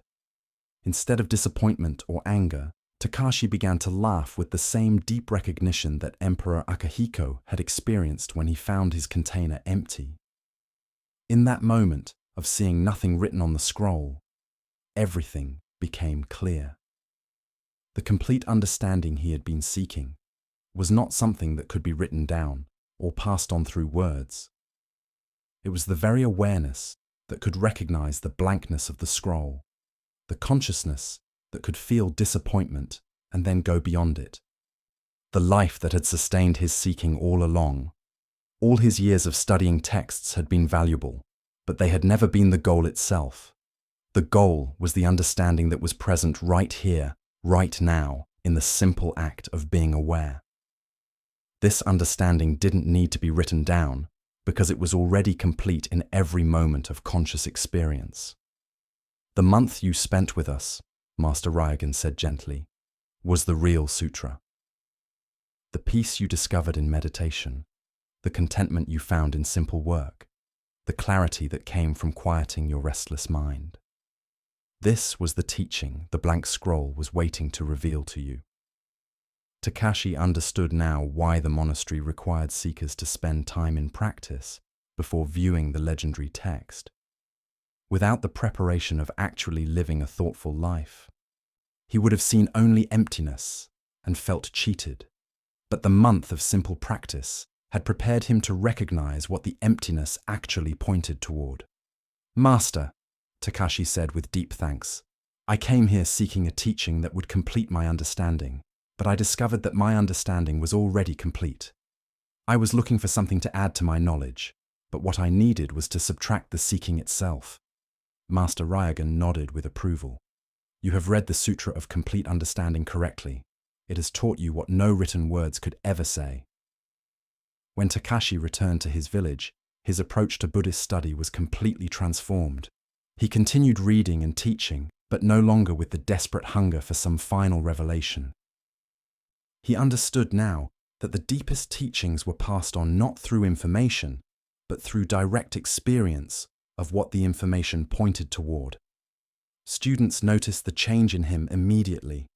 Where once his teaching had been brilliant but somehow dry, now it carried a quality of presence and truth that touched people's hearts as well as their minds. When they asked him about this change, he would tell them about his journey to find the legendary sutra. "I traveled to the ends of the earth seeking ultimate truth," he would say, "and discovered that it was right here all along, closer than my own breath." The most profound teaching is often the recognition that we already understand everything we need to know. In his later years, Takashi would sometimes take advanced students on the same difficult journey to the mountain monastery, preparing them for their own meeting with the blank scroll. Most who were ready for the teaching would have the same moment of laughing recognition he had experienced. They would return transformed, not by getting new knowledge, but by recognizing the completeness of what they already were. Both the emperor with his empty container and the scholar with his blank scroll discovered the same freeing truth. What we most deeply seek is not hidden somewhere else, waiting to be found, but present right here in our immediate experience, waiting to be recognized. This teaching strikes at the heart of how we typically approach spiritual growth, happiness, and fulfillment. We tend to believe that peace lies somewhere in the future after we've solved our problems, achieved our goals, or gained particular insights. We search for the missing piece that will complete our understanding, or the special experience that will finally satisfy our longing. But Zen Buddhism suggests that this very searching often prevents us from recognizing what we already have. The awareness that seeks is the awareness that finds. The consciousness that feels incomplete is already complete in its capacity to experience incompleteness.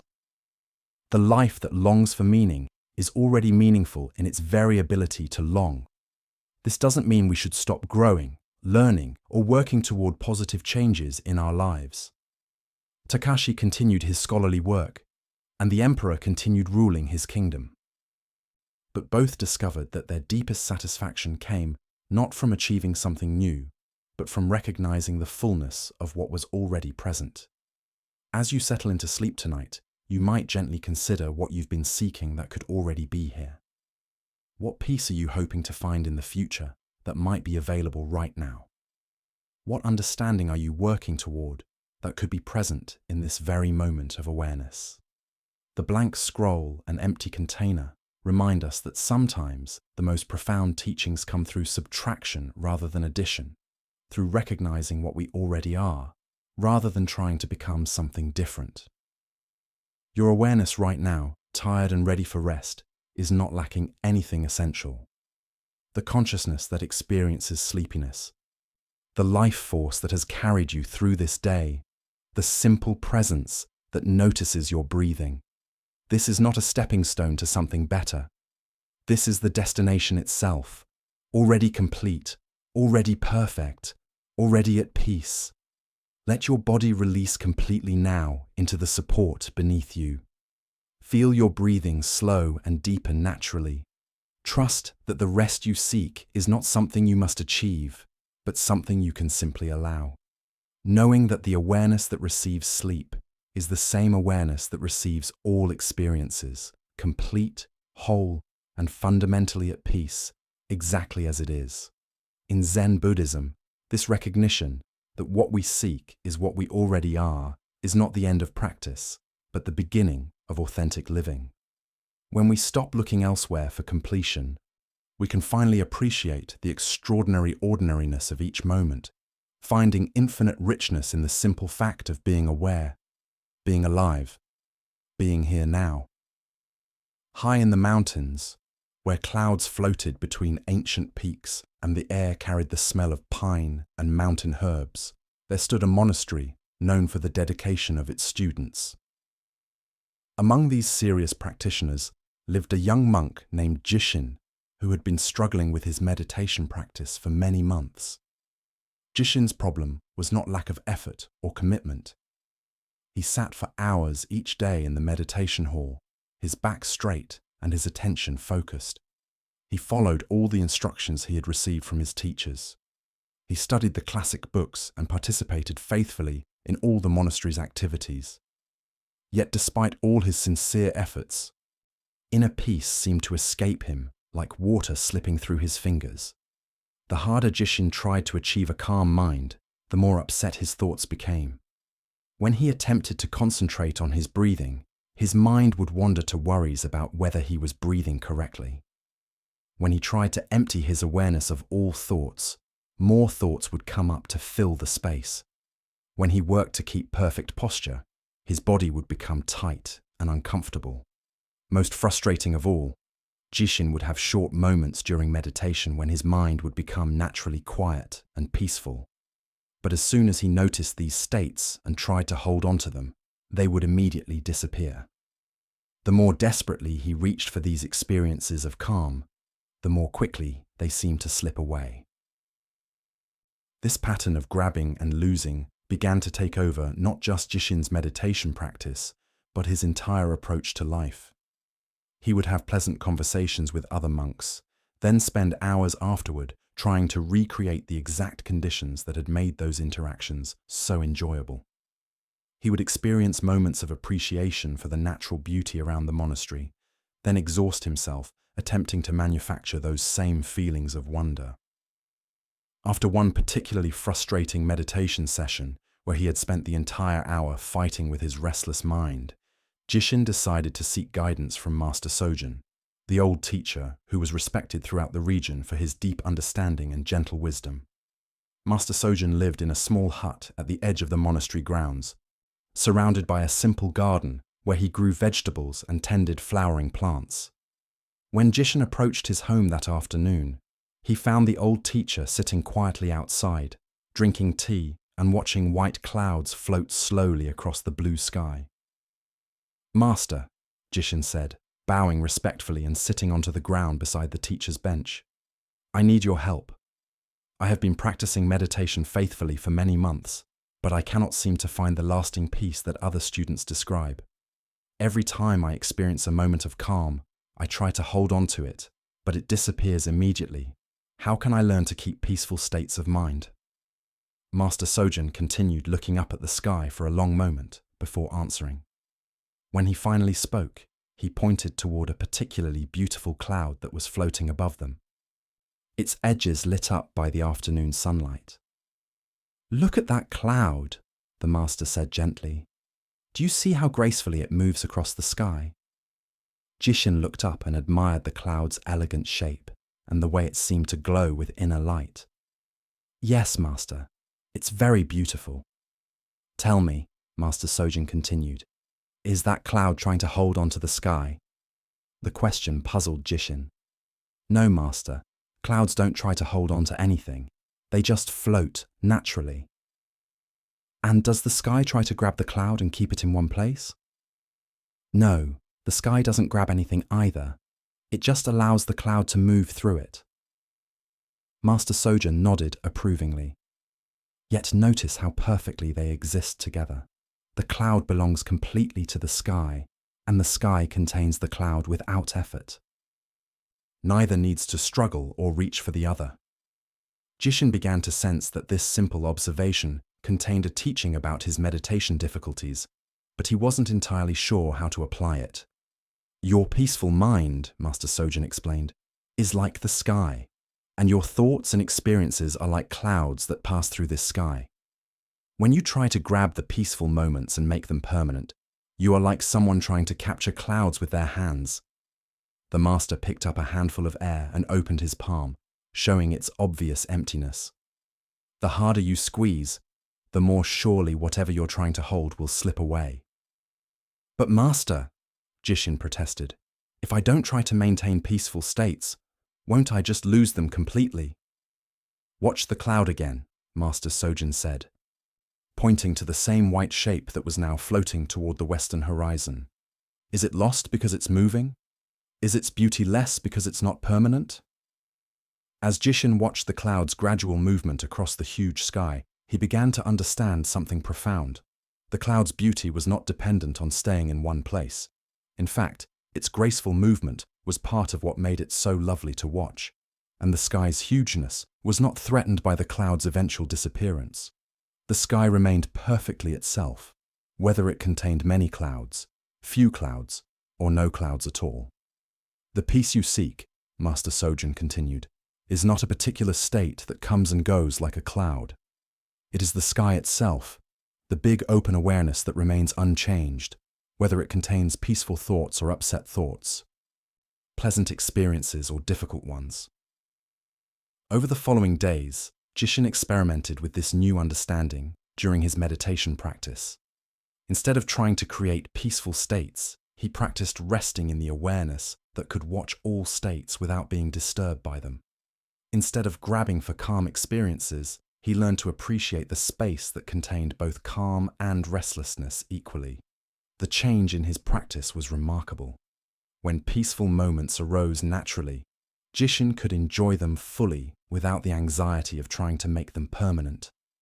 When upset thoughts appeared, he could watch them pass through his awareness like clouds through sky, knowing that their presence didn't threaten his fundamental peace. One morning, several weeks later, while sitting in meditation and watching thoughts come and go in the spaciousness of awareness, Jishin had a deep realization. He saw clearly that he had been seeking something he already possessed. The peaceful awareness he had been trying so hard to achieve was the very awareness that had been seeking peace all along. I was like someone searching everywhere for their own eyes, he later told Master Sojun. The peace I wanted was the peace I already was. From that day forward, Jishin's approach to meditation and life transformed completely. He continued his regular practice, but without the desperate grabbing that had previously made it such a struggle. He could appreciate beautiful moments without trying to capture them, and weather difficult periods without feeling they threatened his essential well-being. Other monks began to notice the change in Jishin, where once he had seemed tense and driven, now he moved with natural ease. His presence became calming to others, not because he was working to be peaceful, but because he had stopped interfering with the peace that was naturally present. Years later, when Jishin became a teacher himself, students would often come to him with the same grasping approach to meditation that had once caused him so much frustration. He would take them outside and point to the sky, sharing Master Sojun's teaching about clouds and space. "Stop trying to catch the wind," he would tell them, "and you will discover that you are the stillness through which all movement passes. Peace is not something you achieve, but something you already are when you stop trying to be something else." This simple teaching about clouds and sky reveals one of Zen Buddhism's most practical insights for daily life. We often approach happiness, love, success, and even spiritual growth with a grasping attitude, trying to capture and permanently possess experiences that are naturally changing. But just as clouds cannot be held without destroying their beauty, the experiences we most treasure often lose their magic when we try to grab them too tightly. A peaceful moment becomes anxious when we worry about losing it. A joyful experience becomes desperate when we try to make it last forever. Love becomes possessive when we attempt to control it rather than allowing it to flow naturally. Jishin's discovery points to a different way of relating to our experiences. Instead of trying to be the cloud, we can learn to rest as the sky. Instead of identifying with the changing contents of our awareness, we can recognize ourselves as the awareness itself, which remains big and undisturbed regardless of what it contains. This doesn't mean becoming passive or indifferent to life's experiences. Clouds add beauty and variety to the sky, just as thoughts, emotions, and experiences add richness to our lives. But when we understand ourselves as the sky, rather than the clouds, we can appreciate everything more fully because we're not desperately trying to control what naturally changes.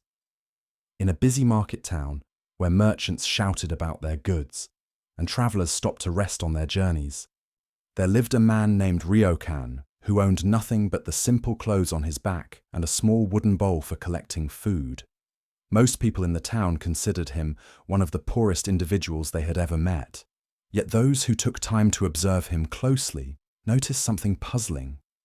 Ryokan seemed happier and more content than many of the wealthy merchants and comfortable citizens around him. Ryokan had not always lived this way. Years earlier, he had been a successful rice trader with a thriving business, a large house, and a reputation for smart dealing that brought him considerable wealth. But a series of bad harvests, dishonest partners, and unfortunate investments had cost him everything. By the time his financial collapse was complete, he had lost not only his possessions, but also his wife, who left him for a richer merchant, and most of his friends, who distanced themselves from his bad luck. What remained after this total loss was something Ryokan had never expected, a deep sense of freedom. Without possessions to protect, investments to worry about, or social status to maintain, he discovered a lightness and simplicity that he had never experienced during his years of wealth. Each morning, Ryokan would wake wherever he had found shelter the night before. Sometimes in the doorway of a closed shop, sometimes under the roof of a temple, sometimes in a grove of trees outside the town. Instead of feeling miserable about his situation, he would stretch in the morning sunlight and feel genuinely grateful to be alive for another day. His daily routine was beautifully simple. He would walk through the town, offering to help shopkeepers with small tasks in exchange for food or a few coins. He might sweep in front of a tea house, carry heavy bags for elderly customers, or help merchants unload goods from their carts. The work was humble and the pay small, but Ryokan approached each task with such cheerfulness and skill that people began to seek him out specifically. What struck everyone who met Ryokan was his complete absence of bitterness or self-pity. He never complained about his poverty or spoke longingly about his former wealth. He never seemed jealous of those who had more than he did, or angry toward those whose poor decisions had contributed to his downfall. Instead, he moved through his simple life with a quality of presence and appreciation that was rare even among people with every comfort. One day, a wealthy merchant named Watanabe, who had known Ryokan during his successful years, met him sweeping the entrance to a noodle shop. Watanabe felt uncomfortable seeing his former business associate in such poor circumstances and approached him with a mixture of pity and curiosity. "Ryokan," Watanabe said, his voice heavy with sympathy, "I am so sorry to see how far you have fallen. This must be terribly difficult for you, living like this after having so much. How do you bear such poverty and hardship?" Ryokan paused in his sweeping and looked at Watanabe with eyes that held no trace of sadness or shame. "Fallen?" he said with genuine confusion. "I'm not sure I understand what you mean." Watanabe pointed toward Ryokan's worn clothing and simple possessions. "Surely you must miss your comfortable house, your successful business, the respect you once commanded in this town. Don't you long to return to your former life?" Ryokan thought about this question carefully, leaning on his broom handle and looking thoughtfully at the busy street around them. "Tell me, Watanabe, do you remember how I was during those wealthy years? Do you recall what my daily life was actually like?" Watanabe thought back to his memories of Ryokan as a wealthy man. "Well, you were successful and respected. You had fine clothes and ate at the best restaurants. People sought your advice on business matters." "Yes," Ryokan nodded. "But do you remember how I felt? Do you recall my state of mind during those years?" As Watanabe searched his memory more carefully, he began to remember details he had forgotten. Ryokan, as a wealthy man, had been constantly anxious about his investments, perpetually worried about competition from other traders, and frequently angry when deals didn't work out as planned. He had often complained about the stress of managing his business and the difficulty of knowing who his real friends were among those who sought his favor. "I suppose you did seem rather stressed and worried much of the time," Watanabe admitted. Ryokan smiled gently. "I was miserable, my friend. I had everything I thought I wanted, but I spent every day afraid of losing it. I worried constantly about the future, regretted past decisions, and was never able to simply enjoy the present moment. I was wealthy in possessions, but poor in peace." He pointed to the simple scene around them, the warm sunlight on the street, the pleasant sounds of people going about their daily business. the satisfying work of making something clean and orderly. Now look at my life, Ryokan continued. I have no possessions to protect, no investments to worry about, no complex relationships to manage. When I'm hungry, I find food. When I'm tired, I rest. When work needs to be done, I do it with full attention. When the day is beautiful, I appreciate its beauty completely. I have never been richer in the things that actually matter. Watanabe struggled to understand this perspective. But surely you must feel unsafe without money or property. How can you be content when you don't know where your next meal will come from or where you'll sleep tonight? Watch, Ryokan said, pointing to a sparrow that had landed nearby and was pecking at crumbs that had fallen from someone's meal. Does that bird seem worried about where it will find food tomorrow? Does it appear anxious about not having a permanent home? No, Watanabe replied. But that's just a bird. Humans have more complex needs. Do we? Ryokan asked. Or do we have more complex fears? That sparrow needs food, shelter, and safety just as I do. The difference is that the sparrow doesn't spend its energy worrying about needs that aren't present in this moment. It doesn't exhaust itself planning for disasters that may never happen. Over the following months, Watanabe found himself watching Ryokan more carefully whenever their paths crossed in the town. He began to notice details that challenged his assumptions about poverty and wealth. He saw that Ryokan ate his simple meals with greater appreciation than most wealthy people brought to their fancy feasts.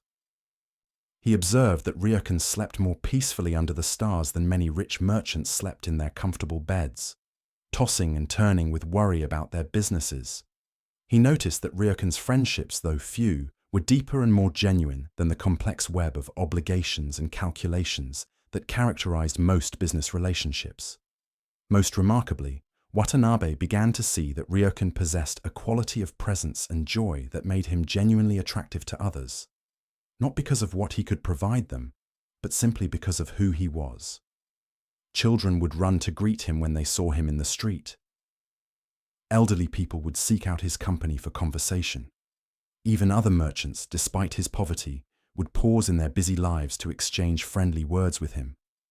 One evening, Watanabe encountered Ryokan sitting beside the river that flowed past the town, watching the sunset paint the sky in bright colors. Unable to hold his curiosity any longer, Watanabe sat down beside him. "Ryokan," he said, "I have been thinking about our conversation many weeks ago. I must admit that I don't understand how you can be so content with so little. Can you help me understand what I'm missing?" Ryokan continued watching the changing colors in the sky as he replied, "What do you think I lack right now in this moment?" Watanabe looked around at the simple scene. Two men sitting by a river watching a beautiful sunset. Well, you don't have a house to return to, fine food waiting for dinner, comfortable beds to sleep in, or money in your pocket. True, Ryokan agreed. But I also don't have mortgage payments to worry about, business problems keeping me awake at night, employees depending on me for their livelihood, or the constant pressure to maintain an image of success. And right now, I have everything I actually need: a healthy body, a peaceful mind, and one of the most beautiful sunsets I have ever seen. He turned to look directly at Watanabe. "Tell me honestly, when was the last time you sat still long enough to really watch a sunset? When did you last feel completely satisfied with a simple moment like this?" Watanabe realized with some embarrassment that he couldn't remember the last time he had done either of those things. His life was so filled with activities and concerns that he rarely paused to appreciate simple pleasures. And his mind was so focused on acquiring more or protecting what he had, that satisfaction always seemed just out of reach. "I think I'm beginning to understand," Watanabe said slowly. "You're saying that contentment doesn't depend on having particular things, but on appreciating what's already present." "Exactly," Ryokan replied. "I spent years thinking that happiness would come when I had enough money, enough success, enough security. But enough kept changing as my circumstances changed. There was always something more I needed before I could be truly content." The sun had now set completely, and the first stars were beginning to appear in the darkening sky. When I lost everything I thought I needed for happiness, Ryokan continued, I discovered that happiness had been available all along. It wasn't hidden in my possessions or my achievements. It was right here in the simple fact of being alive and aware in this moment. From that evening forward, Watanabe's perspective on wealth and poverty began to shift dramatically. He started taking time each day to appreciate simple pleasures that he had previously taken for granted. The taste of his morning tea, the feeling of sunlight on his face, the satisfaction of completing a day's work. He also began to notice how much of his life energy was consumed by anxiety about protecting and increasing his wealth, and how this constant worry prevented him from enjoying what he already had. Gradually, he learned to hold his possessions more lightly, appreciating them when they were present, but not allowing his happiness to depend entirely on keeping them. Years later, when people would ask Watanabe about the source of the greater contentment and wisdom they saw in him, he would tell them about the lessons he learned from a beggar who was richer than any wealthy man he had ever known. True wealth, he would say, is not having everything you want, but wanting nothing more than what you have. Ryokan's story reveals another side of the peace that needs nothing. While Jishin learned not to grasp for particular mental states, Ryokan discovered that contentment doesn't depend on external circumstances being arranged in any particular way. Both teachings point to the same fundamental insight of Zen Buddhism, that our deepest satisfaction comes not from getting what we think we need, but from recognizing the completeness that's already present in simple awareness itself.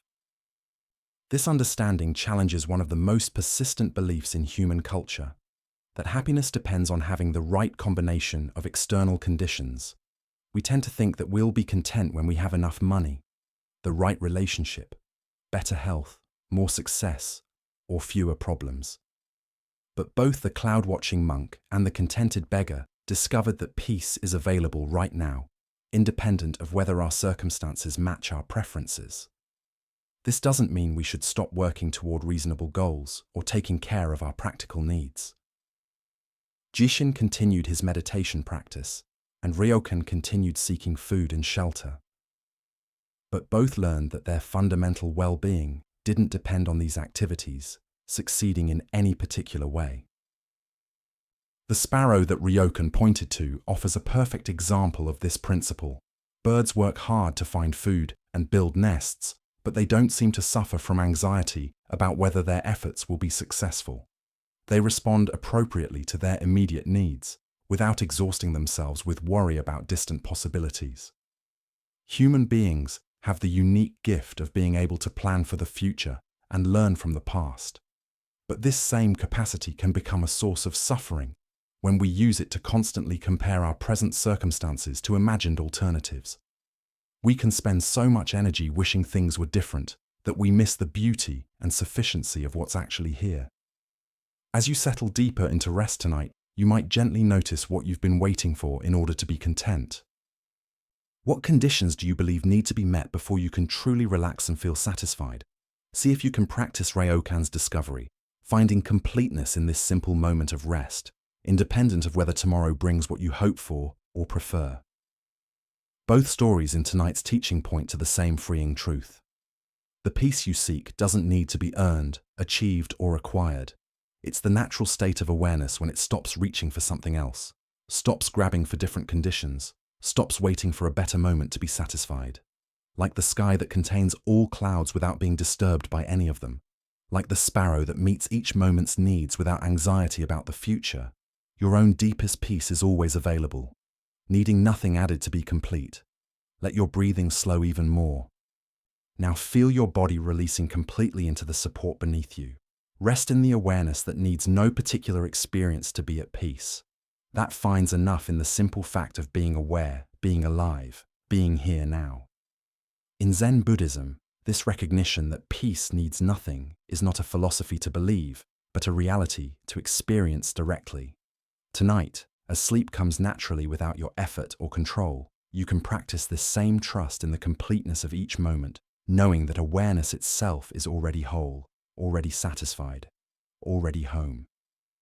In a rural valley where rice fields stretched between rolling hills and the seasons followed their ancient rhythm, there lived a farmer named Ichiro who had worked the same land for over 40 years. His fields had been passed down through generations of his family, and he knew every inch of the soil as intimately as he knew the lines on his own weathered hands. Ichiro was respected throughout the region not only for his skill as a farmer, but for something more unusual, his remarkable calm in the face of whatever weather and circumstances each season brought. While other farmers in the valley would become anxious during droughts, angry during floods, and hopeless when insects destroyed their crops, Ichiro seemed to keep the same calm presence whether his harvests were big or small. This steadiness had not always been part of Ichiro's character. In his younger years, he had been as reactive as any other farmer to the unpredictable challenges of farming life. A late spring frost that damaged his seedlings would send him into days of bitter complaints about his bad luck. A summer drought would keep him awake at night, worrying about his family's financial security. Heavy rains that flooded his fields would trigger outbursts of anger at the unfairness of nature. The transformation in Ichiro's character had begun 20 years earlier, during what the local people still remembered as the worst growing season in living memory. That year, every possible farming disaster had seemed to strike his valley in a row, as if nature were testing the limits of human endurance. The season had started with a late, harsh winter that prevented proper soil preparation. When spring finally arrived, it brought flooding that washed away many of the seeds Ichiro had managed to plant. The floods were followed by an unusual cold snap that killed most of the seedlings that had survived the water damage. Summer brought the opposite extreme, a severe drought that lasted for months, drying up the few plants that had managed to grow. When the rains finally returned in early autumn, they came with violent storms that included hail large enough to destroy whatever crops had somehow endured the earlier challenges. By harvest time, Ichiro had lost nearly everything. His rice yield was less than 10% of a normal year, barely enough to feed his family through the winter, with nothing left over to sell or save for the following season's planting. Many farmers in the valley faced similar losses, and the community was gripped by anxiety about how they would survive the coming year. On the day when Ichiro walked through his destroyed fields, looking at the full extent of the damage, something unexpected happened. Instead of feeling the rage and despair that had marked his responses to much smaller setbacks in previous years, he found himself experiencing a deep sense of acceptance. Looking at the flattened stalks of rice that represented months of careful work, Ichiro felt his heart open in a way it never had before. He saw clearly that his anger and fighting against previous difficulties had never changed the circumstances themselves, but had only added mental suffering to whatever practical challenges he faced. "The rain falls where it falls," he said quietly to himself as he stood in his ruined field. "The sun shines when it shines. The seasons follow their own rhythm, not mine. I can work skillfully with whatever conditions arise, but I cannot control what conditions will arise." This simple recognition became the foundation for a completely different approach to farming and living. Instead of fighting against weather patterns he couldn't influence, Ichiro learned to observe them carefully and change his methods accordingly. Instead of becoming emotionally crushed by crop failures, he began to see them as information about what changes might be needed for future seasons. The change in Ichiro's approach became clear to his neighbors during the growing seasons that followed. When drought conditions developed, instead of cursing the lack of rain, Ichiro would calmly put in place water-saving measures and choose crops that grew well in dry conditions. When too much rain threatened to flood his fields, rather than raging against the weather, he would work efficiently to create drainage and protect what could be protected. Most remarkably, Ichiro's overall success actually improved after he stopped fighting against circumstances he couldn't control. By accepting whatever weather conditions arose and adapting skillfully to them, he was able to make better decisions and use his energy more effectively than when he had wasted time and emotional resources on resistance and complaint. One particular incident became famous throughout the valley and established Ichiro's reputation for wisdom as well as farming skill. 3 years after his season of great loss, another severe drought struck the region. Wells ran dry, streams stopped flowing, and most farmers watched helplessly as their crops withered under the relentless sun. While his neighbors gathered in anxious groups to discuss the disaster and voice their frustrations with the weather, Ichiro spent his time quietly putting into action a plan he had developed during previous dry spells. He had learned to collect and store rainwater during rainy seasons, had planted drought-resistant kinds of vegetables in addition to rice, and had developed relationships with farmers in other regions who might trade different types of crops. When a group of worried farmers came to Ichiro seeking advice about the drought, they found him working peacefully in his fields, tending plants that, while not thriving, were surviving better than most crops in the area. "Ichiro," said Tanaka, a farmer whose fields bordered Ichiro's land, "how can you be so calm when this drought is destroying everyone's livelihood? Aren't you worried about your family's survival?" Ichiro paused in his work and pointed toward the clear blue sky above them. "Tanaka, does my worry make it rain?" "Well, no," Tanaka replied, "but surely you must be concerned about the practical results of this dry weather." "I am very concerned about the practical results," Ichiro agreed. "That's why I'm spending my time and energy on practical responses, saving water, protecting the plants that can survive, and planning for various possible outcomes. But I'm not wasting energy on wishing the weather were different." He pointed to a section of his field where drought-resistant vegetables were growing in carefully covered rows. "When I accept that this is a dry year, I can focus completely on how to farm successfully in dry conditions. When I spend my energy fighting against the dryness, I have less attention available for working skillfully with the conditions that actually exist." Another farmer in the group, an older man named Yamamoto, shook his head in confusion. "But doesn't such acceptance mean giving up? If we just accept everything that happens, won't we become passive and stop trying to improve our situation?" Ichiro smiled and invited the group to walk with him through his fields. As they toured his land, he showed them the various changes he had made in response to different weather patterns over the years. Raised areas for managing heavy rains, drought-resistant crops for dry seasons, cold-hardy varieties for harsh winters, and flexible watering systems that could be adjusted for different conditions.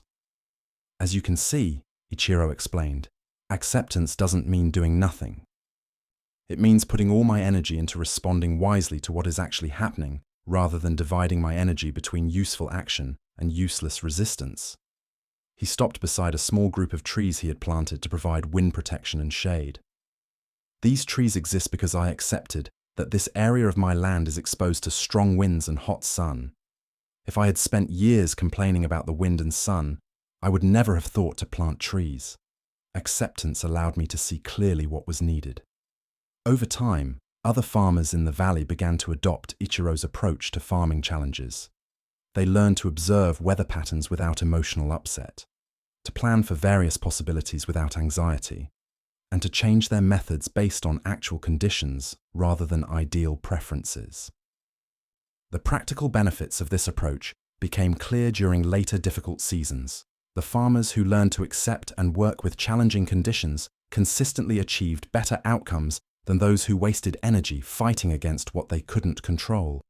But beyond the practical improvements, those who adopted Ichiro's philosophy reported something even more valuable: a deep reduction in the stress and emotional suffering that had previously accompanied every agricultural challenge. When a traveling Buddhist monk visited the valley and heard stories about Ichiro's wisdom, he sought out the farmer to learn more about his philosophy. He found Ichiro working peacefully in his fields, on a day when threatening clouds suggested an approaching storm. "I have heard that you have learned to keep peace of mind regardless of what circumstances arise," the monk said. "Can you share the secret of this contentment?" Ichiro looked up at the gathering clouds and then at the monk. "There is no secret," he replied simply. "I just stopped arguing with reality." "What do you mean by arguing with reality?" "For many years, Ichiro explained. Whenever something happened that I didn't like, I would spend my energy wishing it were different. Drought should be rain, floods should be sunshine, cold should be warm. I was like a person shouting at the mountains to move because they were blocking his view. As they spoke, the first drops of rain began to fall. Ichiro smiled and continued working, adjusting his movements to account for the changing conditions, but showing no sign of distress about the approaching storm. Now, when drought comes, I think, this is a dry year. How can I farm successfully in dry conditions? When floods come, I think, this is a wet year. How can I work skillfully with lots of water? When storms come, he pointed at the darkening sky, I think, this is a stormy day. How can I protect my crops and complete my work safely in these conditions? The monk nodded with understanding. You have learned what we call in Buddhism accepting what is. This doesn't mean you like everything that happens, but that you stop wasting energy fighting against what has already occurred. Exactly, Ichiro agreed as they hurried toward shelter from the increasing rain. I have learned that there are two kinds of pain in life, the pain of difficult circumstances and the additional pain of resisting those circumstances. I cannot always avoid the first kind of pain, but I can always choose to avoid the second. Years later, when Ichiro had become an elder respected throughout the region for his wisdom as well as his farming expertise, young people would come to him seeking guidance, not just about farming, but about life in general. His teachings were simple but deep. Life will bring you whether you didn't order, he would tell them. The question is not how to control the weather, but how to dance with whatever weather comes. When you stop fighting against the rhythm of life, you can discover your own natural rhythm within it. Ichiro's story illustrates one of Zen Buddhism's most practical and healing teachings, the difference between pain and suffering. Pain comes from difficult circumstances that we cannot always avoid. Suffering comes from our resistance to those circumstances, our insistence that reality should be different than it is. The farmer's transformation shows us that acceptance is not giving up, but active wisdom. When Ichiro stopped wasting energy on fighting against weather patterns, he had more energy available for smart responses to whatever conditions actually existed. His acceptance allowed him to see clearly and act effectively, rather than being clouded by emotional upset. This rule applies to every area of human experience. We cannot control many of the circumstances that shape our lives, the behavior of other people, unexpected changes in our health or finances, global events that affect our communities, or even our own emotional reactions to stress. But we can always choose how we relate to these uncontrollable circumstances. When we fight against what has already happened, we add mental and emotional suffering to whatever practical challenges we face. When we accept what is while working skillfully with present conditions, we often discover resources and possibilities that resistance had hidden from our view. This doesn't mean we should never work to change difficult situations or that we should become indifferent to unfairness and unnecessary suffering. Ichiro continued to farm actively and sought to improve his methods. But he learned to distinguish between useful action and useless resistance, between responding to reality and arguing with it. Tonight, as you prepare for rest, you might gently notice what aspects of your current situation you've been fighting against.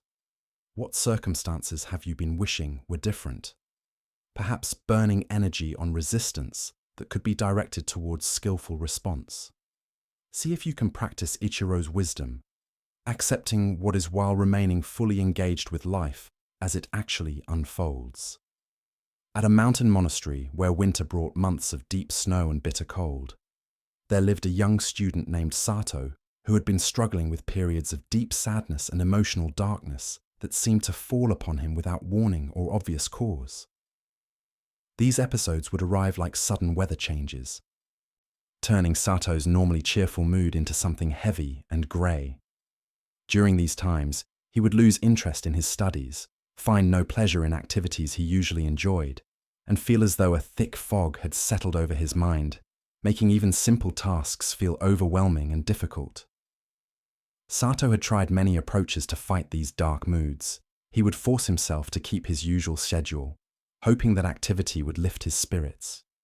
He would attempt to think positive thoughts, trying to argue his way out of the sadness through logic and willpower. He would sometimes hide himself away completely, believing that being alone would allow the darkness to pass more quickly. None of these strategies seemed to help. In fact, his efforts to fight against the dark periods often seemed to make them worse, adding frustration and self-criticism to the already difficult experience of feeling emotionally heavy and disconnected. The monastery where Sato lived was known for its wise and kind teachers, but he felt embarrassed about his struggles with sadness.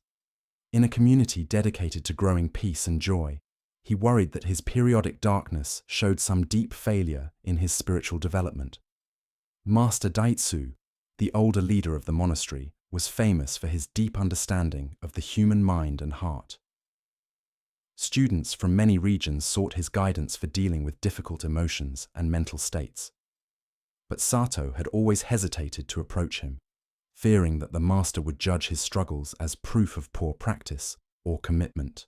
One winter morning, during a particularly strong period of sadness that had lasted for several weeks, Sato was walking slowly through the monastery's snow-covered gardens when he met Master Daitsu sitting peacefully on a bench, apparently enjoying the cold, clear air and the beauty of the snow-laden trees. "Good morning, Sato," the master said with warmth that contrasted sharply with the young man's inner gloom.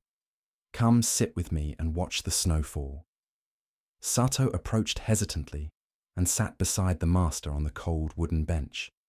They sat in silence for several minutes, watching large snowflakes drift down from the grey sky and settle on the branches of the pine trees around them. "Master," Sato finally said, his voice heavy with the weight he had been carrying, "I must ask for your guidance. I have been practicing here for 3 years, but I still experience periods of darkness that seem to come from nowhere and resist all my efforts to overcome them. I fear that I am not suited for this path, or that some flaw in my character prevents me from finding the lasting peace that other students achieve." Master Daitsu continued watching the falling snow as he replied, "Tell me, Sato, what do you think of this winter weather?" The question puzzled Sato. "I'm not sure what you mean, Master. Do you think this snow is a mistake? Do you believe winter is a flaw in the natural order that should be corrected?" "No, of course not," Sato replied. "Winter is natural. Snow is beautiful in its own way." "And yet," Master Daitsu observed, "winter is cold and dark. It covers the green earth with white emptiness. It strips the trees of their leaves and forces plants into sleeping time. If you were a farmer concerned only with growing crops, you might consider winter a terrible inconvenience that prevents you from doing what you want to do." Sato began to sense that this conversation about weather was actually about something else, but he wasn't sure how to make the connection. "However," the master continued, "wise farmers understand that winter serves essential purposes in the cycle of growth. The cold period allows trees and plants to rest and gather energy for spring's renewal. The snow provides water that will feed new growth when temperatures rise. The sleeping time is not a failure of the natural system, but an important part of its wisdom." Master Daitsu turned to look directly at Sato. "What if your periods of sadness are like winter in the landscape of your inner life?" This comparison stopped Sato short. He had never thought of his dark moods as anything other than problems to be solved or obstacles to be overcome. The idea that they might serve some purpose or be part of a natural cycle had never occurred to him. "I don't understand, Master. How can depression and sadness be useful or natural?" "Think about what happens during winter," Master Daitsu suggested. "The outside world becomes quiet and still. Growth slows down or stops entirely. There is a turning inward, a period of rest and thinking that prepares for future growth. Is it possible that your sadness serves similar functions?" Over the following days, Sato began to watch his dark moods differently, trying to understand what Master Daitsu had suggested. Instead of immediately fighting against the heaviness when it arose, He experimented with allowing it to be present while paying attention to what it might be teaching him. To his surprise, he began to notice that his periods of sadness often happened at the same time as when he had been pushing himself too hard in his studies or spiritual practice. The darkness seemed to force him to slow down, to rest, to look more deeply at patterns in his life that might need attention. He also observed that during these quiet inward times, he often gained insights about himself and his relationships that were not available during his more energetic and outward-focused periods. The sadness, while uncomfortable, seemed to create a space for thinking and deeper understanding. Most importantly, Sato began to notice that when he stopped fighting against his dark moods, they seemed to pass more naturally and completely. Just as winter always gives way to spring, his periods of emotional darkness would eventually lift on their own, often leaving him with a sense of renewal and clarity that he hadn't experienced when he was constantly battling against the darkness. One morning, several months later, as winter was beginning to give way to the earliest signs of spring, Sato found himself emerging from a period of sadness with a quality of lightness and appreciation that felt genuinely transformed by his new understanding. He sought out Master Daitsu to share what he had learned. He found the master in the same garden where their conversation about winter had taken place. But now the snow was melting and small green shoots were beginning to emerge from the previously frozen ground. "Master," Sato said, sitting beside his teacher, "I think I understand now what you meant about winter and sadness. When I stopped trying to force my sad moods away and instead learned to rest in them like trees rest in winter, something shifted. The darkness began to feel less like an enemy and more like a teacher." Master Daitsu smiled with approval. "And what has this teacher shown you?" "It has shown me that I don't have to be afraid of difficult emotions," Sato replied. "When I welcome sadness with the same acceptance that the earth welcomes winter, it can do its work and then pass naturally. When I fight against it, I get stuck in resistance that drags out the very experience I'm trying to avoid." He pointed to the growing green shoots around them. "I also learned that periods of inner quiet and darkness often come before new growth, just like winter prepares for spring. Some of my most important insights and creative ideas have come during or just after times when I felt most empty and lost." "Yes," Master Daitsu agreed. "You have discovered that the full range of human emotional experience has its place in a life well lived. Just as a landscape needs both summer and winter to keep its health and beauty, your inner life benefits from the full range of seasons." Over the following years, as Sato continued his practice at the monastery, his relationship with difficult emotions became one of his greatest strengths as a student and eventually as a teacher. He learned to welcome sadness, anxiety, anger, and confusion with the same openness that he brought to joy, peace, love, and clarity. This didn't mean that difficult emotions became pleasant, or that he looked forward to periods of struggle, but he no longer added suffering to pain by fighting against what was naturally coming up in his mind.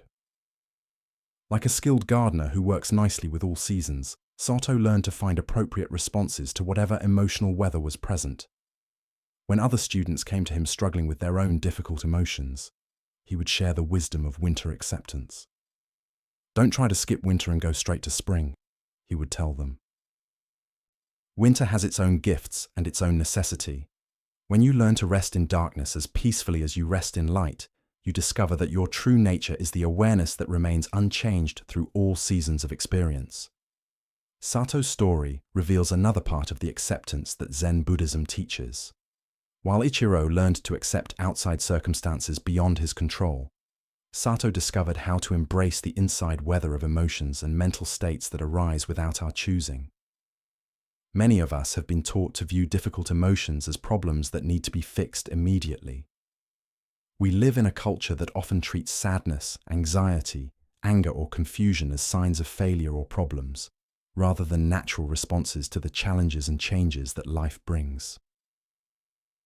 But just as winter serves essential functions in the natural world, Difficult emotions often carry important information and serve necessary purposes in our growth.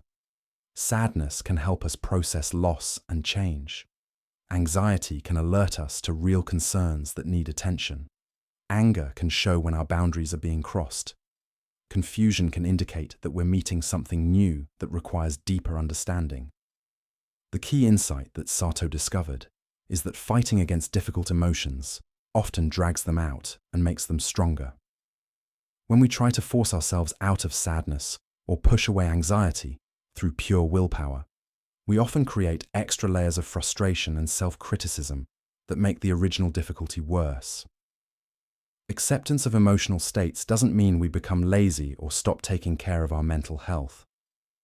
Just as farmers continue to work skillfully during winter while accepting the season's limits, we can take appropriate action to support ourselves during difficult emotional periods while allowing the experience to unfold naturally.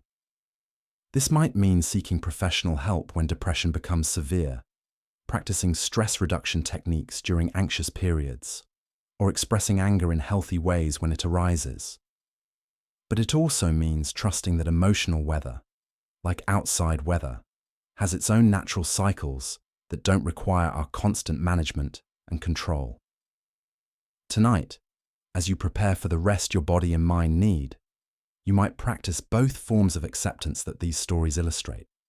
Notice any outside circumstances from your day that you've been resisting and see if you can release the struggle against what has already happened. Also, watch any internal states that you've been fighting against and experiment with offering them the same welcoming space that winter offers to sleeping seeds. Both Ichiro and Sato discovered that acceptance is not giving up, but wisdom. Not giving up, but giving in to the natural flow of life. When we stop using energy on fighting against what is already present, that energy becomes available for creativity, healing, and real response to whatever each moment offers. Let your breathing become even slower and deeper. Now feel your body settling completely into relaxation. Rest in the understanding that this moment, exactly as it is with whatever thoughts or feelings or circumstances it contains, is perfectly acceptable. You don't need to change anything about your current experience to be worthy of rest and peace. In Zen Buddhism, this acceptance is sometimes called just this. Not just this, but it should be different. Or just this, and I'll work to change it tomorrow. But simply, just this. The remarkable discovery that both farmers and monks have made throughout history is that just this is always enough, always complete, always worthy of our full presence and acceptance.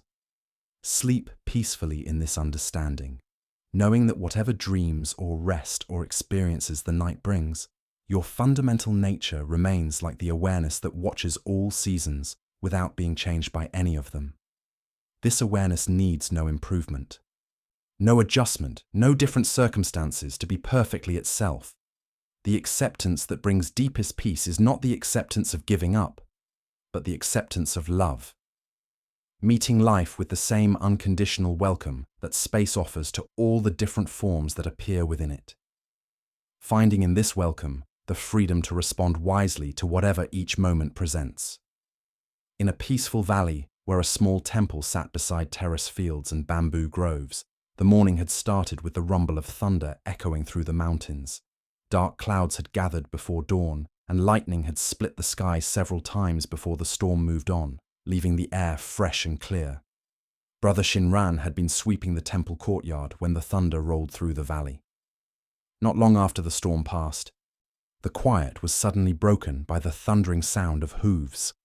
He looked up to see a magnificent horse racing past the temple gates. The animal was running at full speed, its powerful legs carrying it swiftly down the dirt path that wound through the valley. Dust clouds rose behind it as it galloped, and its breathing was hard from the intensity of its pace. The horse's eyes were wide, almost frantic, foam on its mouth, as if it were fleeing from some terrible danger, or racing towards some urgent destination. Shinran watched in amazement as the beautiful creature disappeared around a bend in the path, heading toward the mountains beyond. He had never seen a horse run with such desperate intensity, such single-minded focus on getting somewhere else as quickly as possible. A few moments later, Master Aizen emerged from the temple and noticed Shinran standing motionless, still staring down the path where the horse had vanished. "What has captured your attention so completely?" the master asked gently. "Master," Shinran replied, still somewhat breathless from seeing the dramatic scene. "A magnificent horse just ran past our temple at incredible speed. It seemed so determined, so focused on reaching its destination. Where do you think it was going?" Master Aizen looked thoughtfully down the empty path, then back at his student with eyes that held both kindness and gentle amusement. "The horse doesn't know where it's going," he said simply. Shinran looked puzzled. "But Master, it was running so purposefully with such intensity. Surely it must have been heading somewhere important." "It was running," Master Aizen agreed, "but not because it had chosen a destination. Earlier this morning, there was thunder in the mountains. That sound frightened one horse, which began to run. When other horses saw it running, they started running too, not knowing why, but assuming there must be danger. Now this horse runs because it has learned that when uncertain, the thing to do is run. It runs because all the other horses are running." He paused, watching a cloud float peacefully overhead. "But the thunder has long since passed. There is no danger. There is nowhere urgent to go. The horse simply doesn't know how to stop running once it has started." The master pointed toward the peaceful temple grounds around them. "Tell me, Shinran, in this moment, do you know where you need to go?" Shinran thought about the question. "No, Master. I am here doing the work that needs to be done here." "Yet, how often does your mind run like that horse? How often do your thoughts race from one concern to another? Not because there's somewhere they need to go, but simply because thinking has become a habit that doesn't know how to stop." This question struck Shinran with unexpected force. As he thought about Master Aizen's words, he began to recognize a familiar pattern in his own mental activity. Even during quiet moments like sweeping the courtyard, his mind was often racing through plans for the day, memories of yesterday's conversations, worries about future events, or random thoughts that seemed to come up and chase each other endlessly.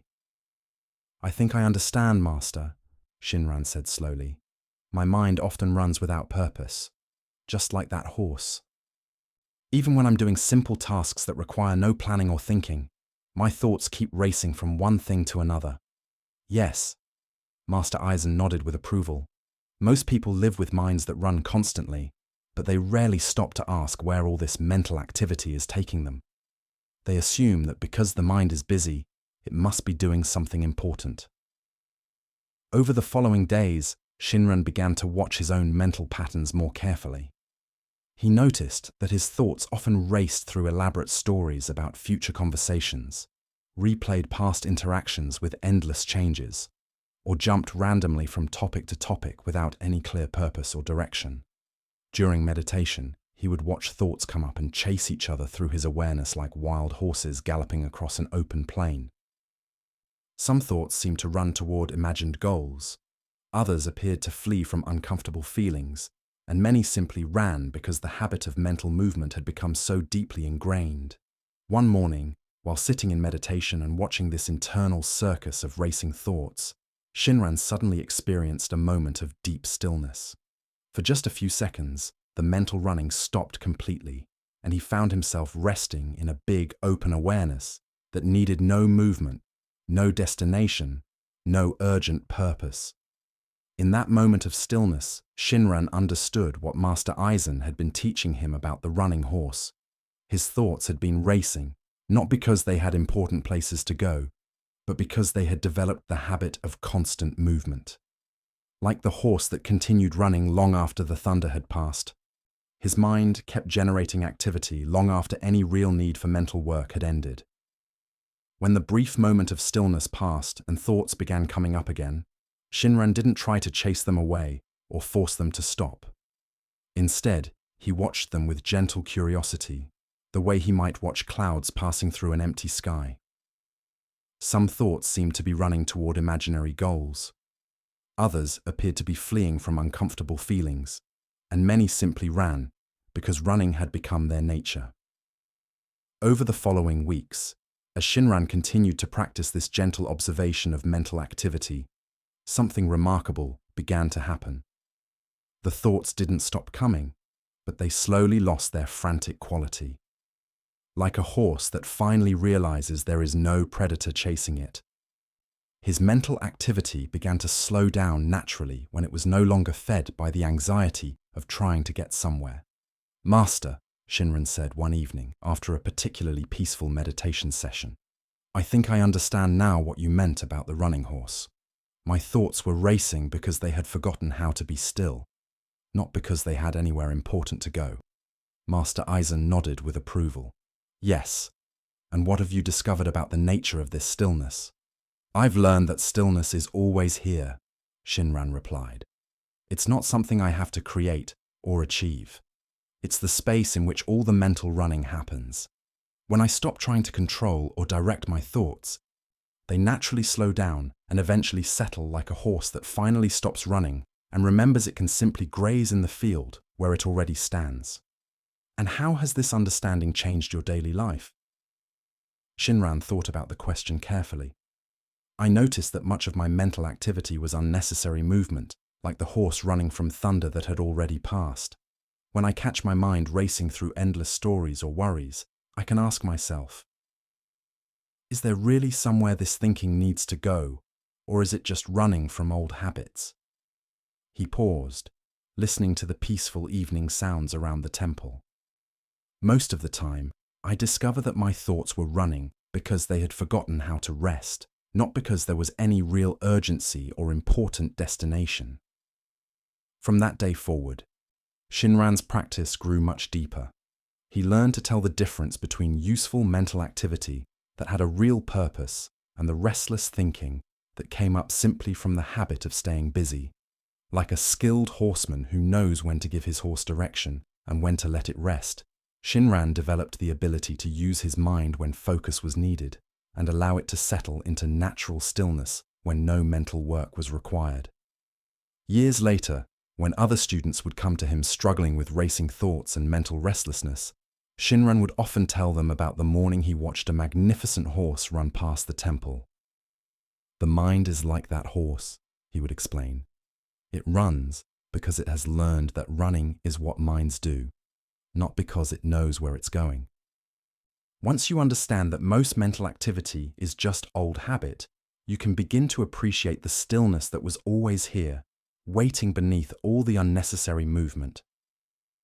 This story of the running horse reveals one of Zen Buddhism's most practical insights about the nature of the mind. Most of us live with constant mental activity that feels urgent and important, but much of this thinking is simply habit, like a horse that keeps running long after the original cause for alarm has passed. Our thoughts often race through endless stories, replay old conversations, worry about future events, or jump from topic to topic without any clear purpose. We assume this mental busyness is necessary and productive, but when we observe carefully, we often discover that much of it is simply the mind's habit of staying in motion. The thunder that started the horse running represents the various things in our lives that trigger mental activity: stress at work, conflicts in relationships, news about world events, or even just the general pace of modern life. Once our minds learn to race in response to these triggers, they often continue racing even when the original causes are no longer present. Understanding this pattern can be deeply freeing. When we recognize that much of our mental restlessness is habit rather than necessity, we can begin to tell the difference between thoughts that serve a real purpose and thoughts that are simply running because they've forgotten how to be still.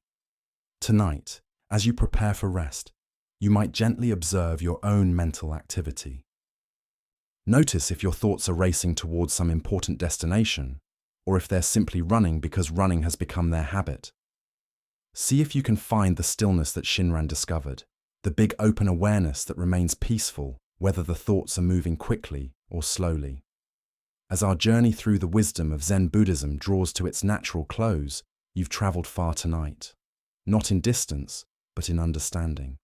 You've discovered that the peace you seek isn't something to achieve through struggle, but something to uncover by letting go of what hides it. Each step of this journey has been a gentle return to what you already knew in your deepest heart, but had perhaps forgotten beneath the noise of daily life. Each story you've heard carries the same gentle truth. The contentment your heart longs for has been here all along, waiting beneath the surface of your searching. The running horse taught you that much of mental activity is simply old habit, thoughts racing, not because they have somewhere important to go, but because they have forgotten how to be still. The empty container revealed that what you seek is the very awareness doing the seeking. Always present, always complete, never actually missing. The farmer who stopped fighting the weather showed you how to work with life rather than against it. The student who embraced his inner winter discovered that difficult emotions, like harsh seasons, serve purposes we may not immediately understand. The merchant who set down his heavy sacks learned that freedom comes not from gathering more, but from releasing what we think we cannot live without. The monk with his empty cushion reminded you that spiritual practice is not about becoming someone special, but about gradually letting go of all the ideas we carry about who we think we are. These teachings work not through your effort to remember them, but through their natural connection with the wisdom you've always carried. Like musical notes that vibrate together when played near each other, these ancient insights awaken something in you that has been waiting patiently for recognition. You don't need to force these understandings into your daily life.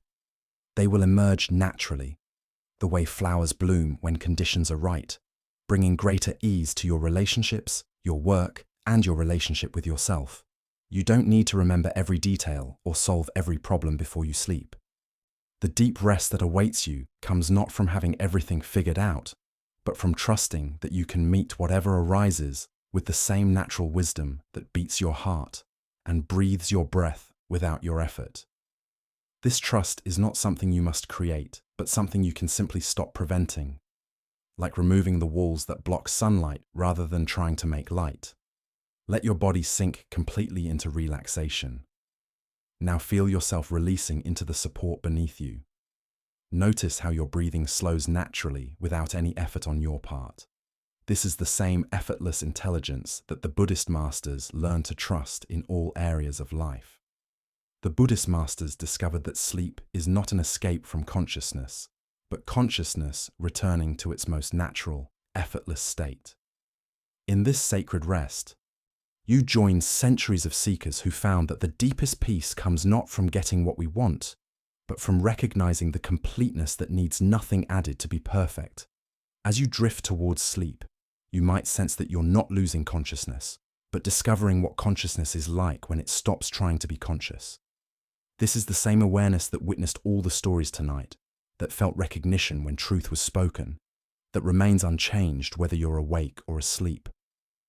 Rest in this awareness now, knowing that it requires nothing from you, asks nothing of you, simply welcomes you home to what you have never actually left. These ancient teachings will continue working in their own way and their own time, like seeds planted in good soil. Some insights may bloom tomorrow. Others may take weeks or months to fully unfold. Trust this natural timing just as you trust your body to restore itself during sleep, without your conscious management. Your task now is simply to rest, knowing that the awareness which received these stories is already whole, already at peace, already home. Sleep well, and thank you for joining us here.